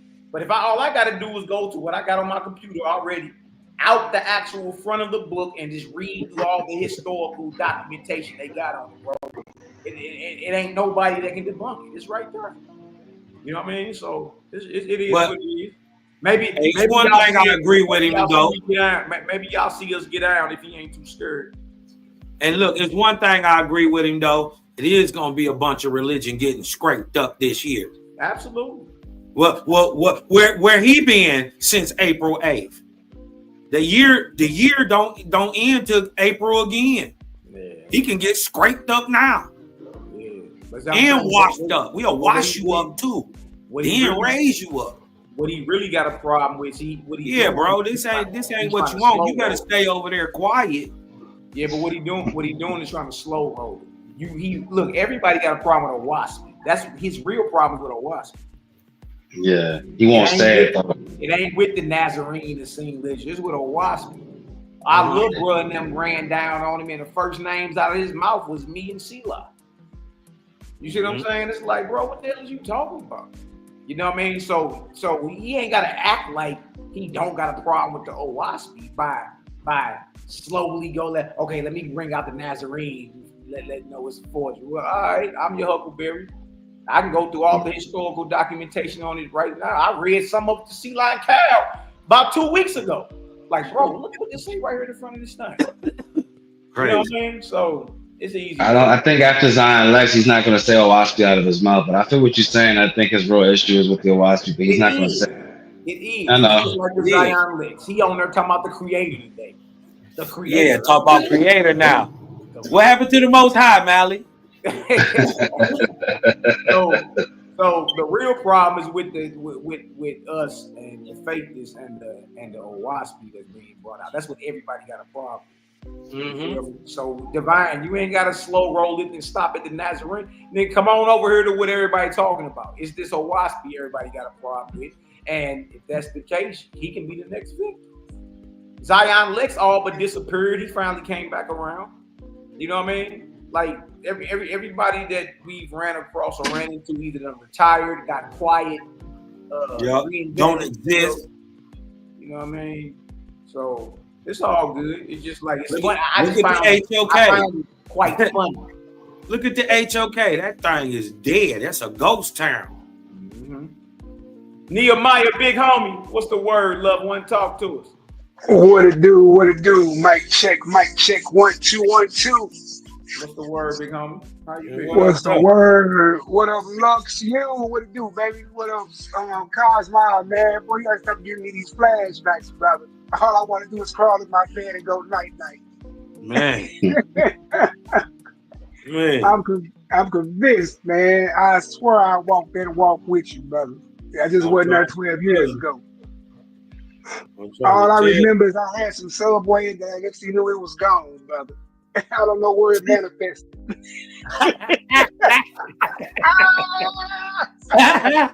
Hey, that boy Nehemiah was in space for real. He wasn't playing. Hey, boy. Hey, I'm glad we had to pick that brother up and take him and lay him on the couch or the bed.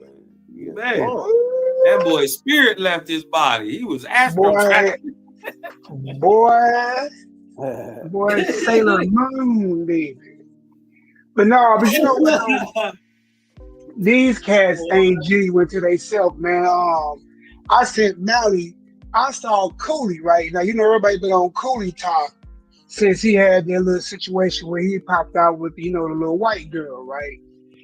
And with his little family, his baby mama, right? Old boy who be on little podcast on YouTube, right? So then he had got the one little apologist to jump on his team, and then he went up against Gorilla Hebrew and your boy Captain Cesario, right? Man, I said only these cats can argue about Bible like that, bro. It's crazy how I look at these cats argue about the Bible and about the Gentiles and all this. And I sit here and I say, the same thing y'all arguing about, all y'all guilty of. That's crazy. And it just blows my mind to watch that. Now it's in that thing. I think I sent it to you, the video. Hey, but Nehemiah, not only is they guilty of it, God told them to do it. Bro, like Mally put today, hey, put your hand on the head, bro. That's mad comfort. Then he chop your head off. Come on, man. Then it says fillet, bro. Do you know what it is to fillet something? That's to take precision cuts from the rib down, bro. Ooh. Woo. And then you gotta drop that knife in that chest and crack the sternum, brother. Boy, then you gotta pull it down. You gotta pull it down like you unzipping the coat. Boy, and you gotta pull them entrails out, boy. Don't forget you gotta separate the chest cavity. Yeah, you gotta crack your chest plate. Bro, that's what I'm talking about, bro. You gotta hammer that down. Cracking. And bro, y'all know y'all done ran that y'all 2 fingers down that little fish like his insides didn't mean nothing like boo-boo to you, man. You know what I'm saying? Disrespectful with it. You're Then circle him in blood, brother. But it started off with the hand on his head like you cared about him. You're then off with his head, bro. Do you know when you hit that little that's that cracking of that neck bone. You heard me? Knife through the neck bone, boy. The crazy part is you can't even blame them, Nehemiah. They was tricked. They was following their God, bro. Yeah. That's why it's important that the main thing we've been teaching, the same thing I pray that everybody take it as to know the characteristics of your God, bro. Yeah.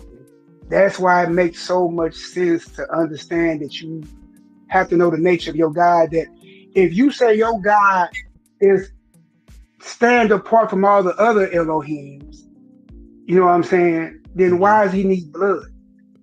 He said, I got a cattle along 1,000 years. Why I need yours? Yeah.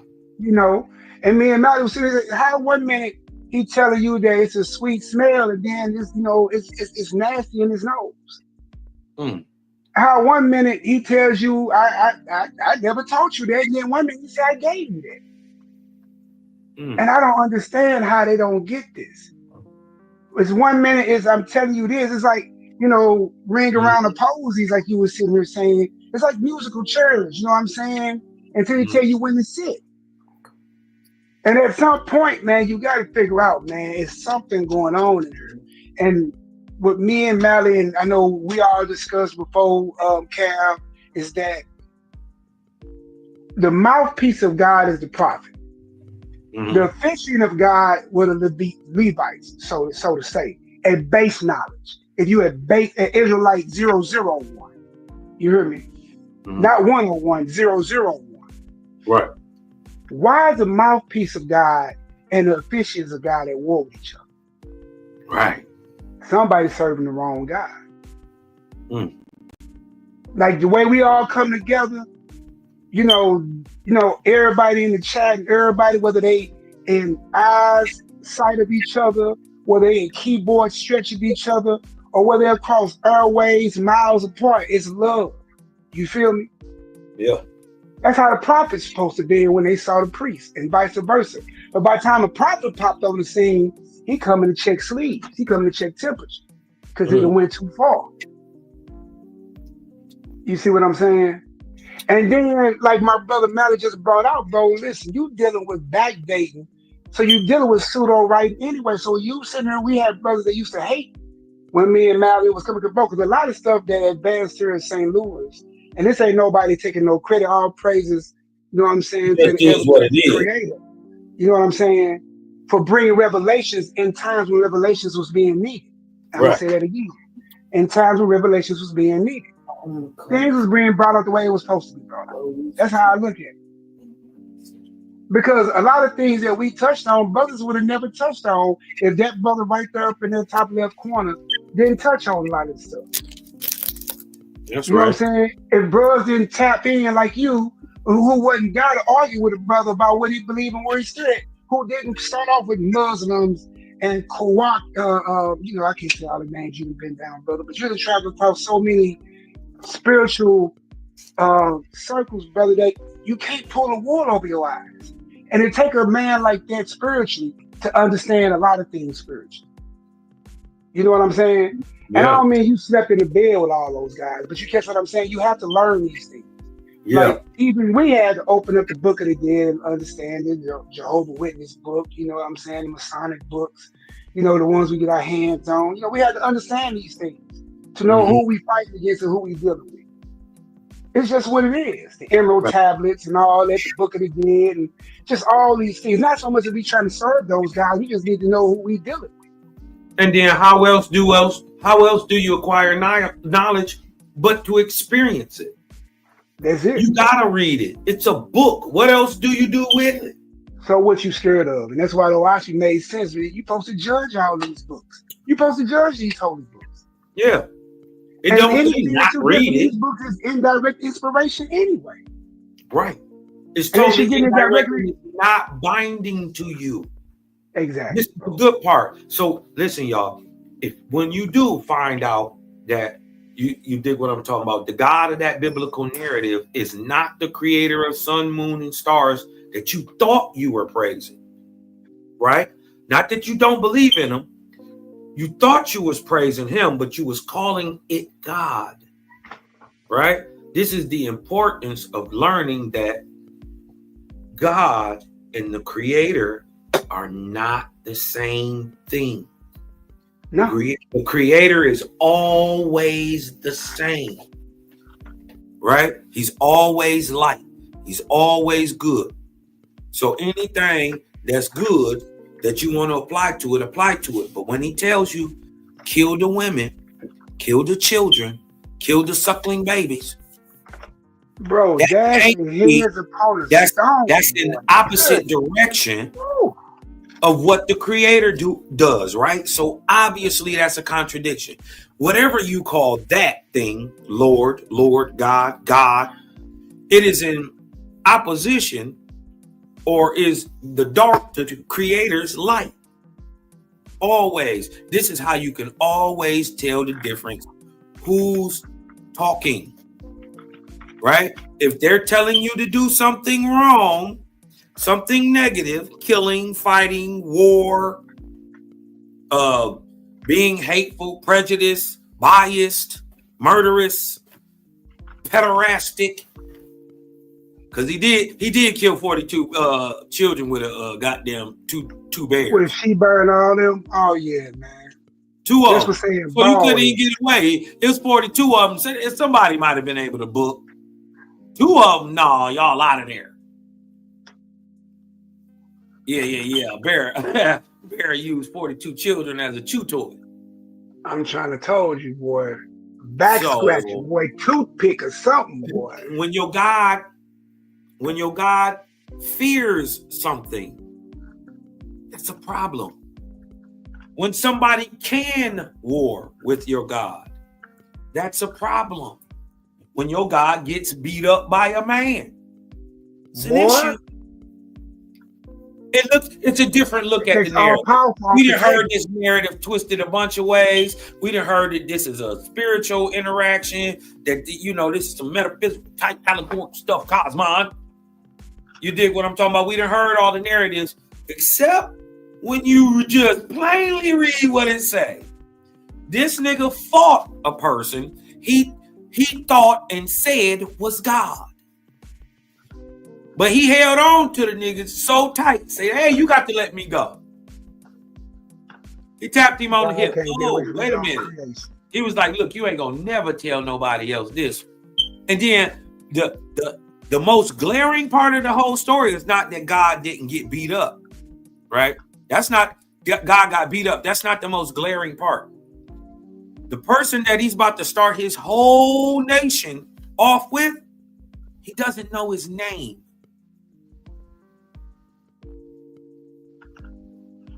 Said I wrestle with God. He wrestled with God and has prevailed. It didn't say he lost. He won.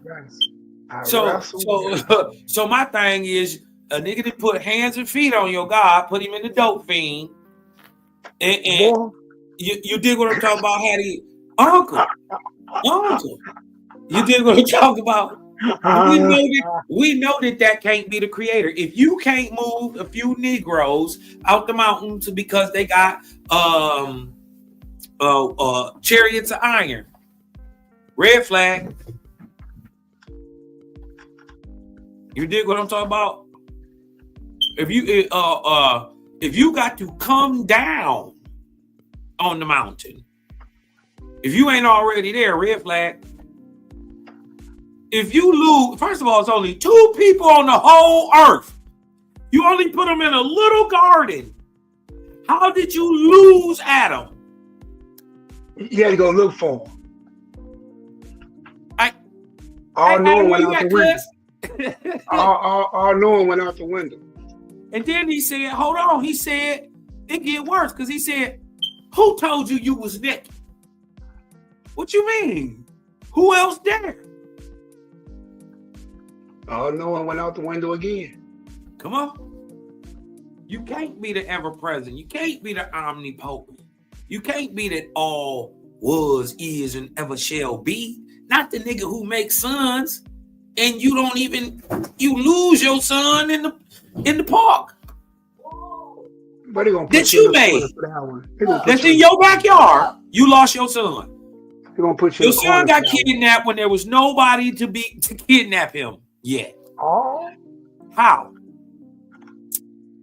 How you put you in timeout? They gonna put you in timeout, Carol. Wait a minute. Wait. But they heard you crip walking in the garden. You dig what I'm talking about? They heard you walking through the garden. They said he was walking. Was he crip walking? He couldn't have been crip. Why couldn't he been crip walking? He got a body. I don't know. He said the voice. Though. He said the voice. The voice of God. I'm just saying. They said they heard him walking. I think he was crip walking. Damn, cuz he was going backwards with it. Yeah, he was walking backwards in the garden like, you know what I mean? He was giving it up. They heard him. Oh, he was they hid. He couldn't find him. Oh no, he wasn't chunking up. It kind of hit different when you tell it plain. Yeah, kind of hit different when you tell it plain. Yeah, it do hit a little different though. Yeah, we're gonna burn for this one. Yeah, in light. Yeah, like Hoab. I'm gonna turn up. I'm gonna burn off the dross. Yeah, that light gonna turn up again on them. Yeah, that's what it feel like to be a god. It burn, fire is hot. You dig what I'm talking about? And then it get cool again. Then you heat up again, and you get to another level. You purge, right? Till it ain't nothing but Jah. You. That's it. That's all that matters. It's a beautiful thing, brother. It's a beautiful thing. Yeah. What was that, brother? Cosmon DK in the building. What's the word I gave? Hey, I salute my brothers in the sign of eternal brotherhood, man. Much love to you, man. brother. Salute Peace to to the Daryl loving Cosmo. God. What's going on, Peace to the bro? loving God. Everything is real, man. It's just nice to just take a step back because it helped me realize in full, the damage that we've done, but at the same time, the beauty that we've applied to what I'm saying, on this planet, bro. Because we don't like Mally always say, we the only ones on this planet doing it like this, man. We the only ones on this planet doing it like this, and it amazes me how we all together, shut everybody down that had anything negative to say about Oahspe. To your point, Calvin, when you first came on and put that out there, that they keep our names out of their mouth.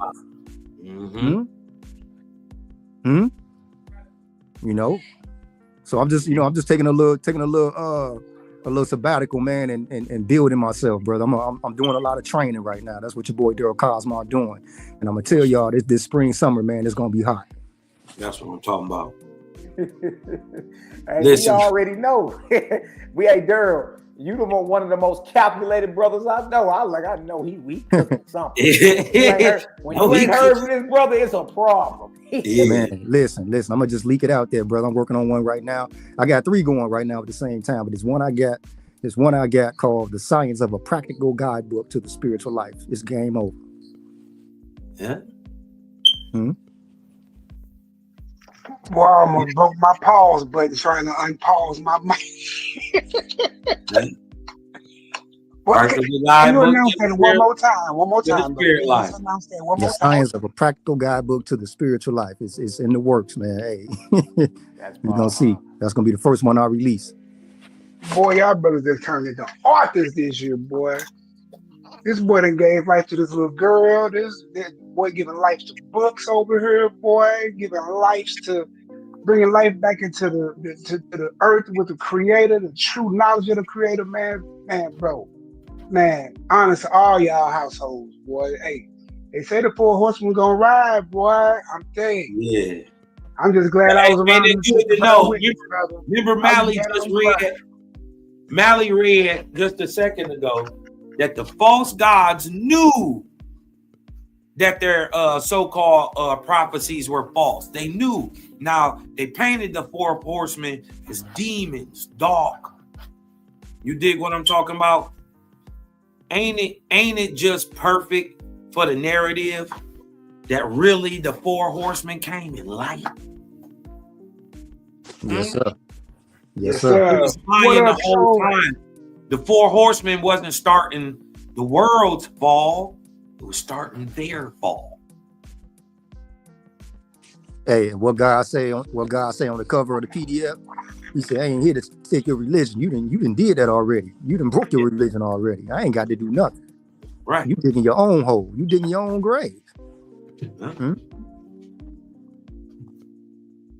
Another thing I want to touch on real quick was it's amazing how Oahspe, it exposes why the false gods act the way they do. And just earlier moments ago, y'all was talking about how the false gods have his followers filleting the skin, you know what I'm saying, and burning the animal and sacrificing it, right?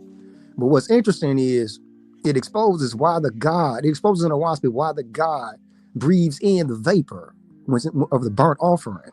And if you go to Satantes chapter 3, it explains in there that fruits and vegetables and everything that grows out of the ground, the herbs, the nuts, the plants, right? It emits delightful atmospheres, right? But when you eat that flesh, it feeds your contention. It makes your blood hot. It makes you want to war. Huh? Yeah. That's why he breathed it in. Feed that contention. Feed that bloodthirstiness, man. And look, so above, so beneath. Look, that's why it cleans you and keeps you in the right type of atmosphere, vibrational, spirit, and physical. And I'm sitting there tripping off something like, you remember that TV show, The Messenger, dealing with the horsemen? That was back in 2014, 2015. I'm sitting there trying to find this one on Netflix. And it's dealing with the horsemen too. I'm sitting here right now trying to find it. Where the angels and the devils are actually trying to work together to try to prevent the horsemen from riding. Oh The show, there was a show like that called The Omen that had that same kind of storyline. Yeah, I said, No, but not this The was Omen, one. They was instead of horses, they was riding on motorcycles, and the four horsemen met up at a restaurant. Is that what you talk about? Well, the one of the messengers was about these little kids, like everybody kind of like died and they came back, and then Lucifer actually fell into a crater. That's the one on. It's called The Messenger. That was on CW. Oh, but there's one right now on Netflix. If you Google it right now, you can probably catch a trailer of it. It's called The Messengers, and that's on that CW back in the day. You can probably catch it on CW TV. That's actually free. Oh, okay, I gotta check that out. Power Beds watch that one. The one CW TV free. But Omen, I know what you're talking about too. Yeah, the one I was referring to was I think it's called Dark Omens or something like that. But at any rate, there was a demon named Crowley who worked together with this angel, and they was trying to stop the apocalypse from happening. It's actually pretty interesting. Yeah, I did see that. I think that's what I'm looking for. All right.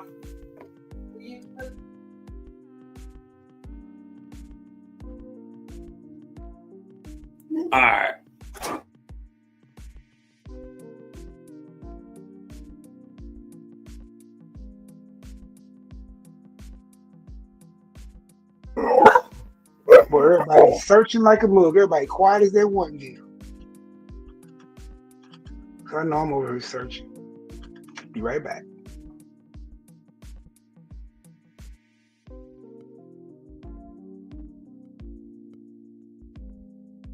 Yeah, it's all good. I'm gonna go ahead and sign off, man, and get some sleep, brothers. And I'm gonna tell y'all, man, salute to you, brothers, in the sign of eternal brotherhood. All praises to the ever-present Great Spirit, whose magnitude is incomprehensible and whose presence is everywhere. Love, light, balance, peace, goodwill, and sound judgment to all of my brothers and sisters out there. And may the spark of the great I am within us all be forever magnified. Same with you, Daryl, brother. Right back to you. Love, light, balance, healing, health, all that good stuff in between you, your tribe. You know what I mean? And everybody you come across, man. I'm about to get up out of here too. We've been on here about 4 hours. I gotta, you know what I mean, make sure the inmates ain't running the asylum, dealing with my short leggers. You know what I mean? Brothers, it's always good to get on I here. love when you say that. Man. You know what I mean? It's always an honor to get on here and chop it up with you, bros. Because we so far in between. You really can't have these type of combos with the average. Cats be ready to lose their damn minds, man. So, give us some last words before we get up out of here. My brother Nehemiah and Cosmo and Carol. You know, we chop it up on the back end. Talk to us. Well, from your big brother, man, look, I can't say nothing, man, but I love all y'all in deeds and truth. May the love of the Creator shine in everybody within the sound of my voice or within, you know, the thoughts of their mind, whether it's good or bad. You know, your brother ain't got nothing but love for you. In my old heavy deep voice, I ain't got nothing but love for you, baby. You know, so that's all I got. Oh, Heavy D, boy, may he rise in power, man. Heavy D. Yeah, overweight lovers and yeah, overweight lovers. Man, that brother rise in power, man. Cosmo Cal, you got any last words for us, brother? Hey, man, y'all go to Cosmo Cal TV, sub, like, share, man. As always, breathe in. Let that light in. Cosmo, I'm out. Hey, y'all, love, light, balance, man. All praises to the ever-present Creator that always was, is, and ever shall be. The mighty and great Spirit, the mighty and great I am, whose magnitude is incomprehensible, and whose spirit is everywhere. You did, like my bro say, breathe in, let the light in. You understand? But we press the line when it comes to these spiritual matters. You know what I mean? So like everybody else out there, set tripping, we God tripping. Yep. Let that be known. You know what I mean? If ain't nobody else tripping, we tripping. Yep. So come on with it. You understand? You know, we focus on, you know, producing and creating and doing all that good stuff, man, because it's a lot of work we got to do out here. But it ain't nothing to put nobody in no blender real quick. You know what I mean? It's just what it is. You feel me? Right. So until the next time, though, family, shit, we gonna tap back in. I got a part 3 coming probably the day after tomorrow or something. We gonna slow roll this thing on down and get to understand it and make it make sense. Make it make sense, man. You feel me? So I'm your little brother Malaki Macabee, Megaton Light Bomb. I got my brother Big Cosmo and Cal, the Cloud Kicker. I got my big homie Nehemiah. You know what I mean? Hey man, ain't nothing but love for you brothers, man. We'll catch back up between now and then. All praise. All right. All praise. Peace. Peace. Love, light, and balance, family. Love all y'all. You know what I mean? Yes, sir. Always an honor to chop it up with the fam. I'm about to go ahead and end this stream real quick. It's gonna give an outro to it. So, and we'll chop it on up. Nee, I'm finna call you. All right, bro. All right.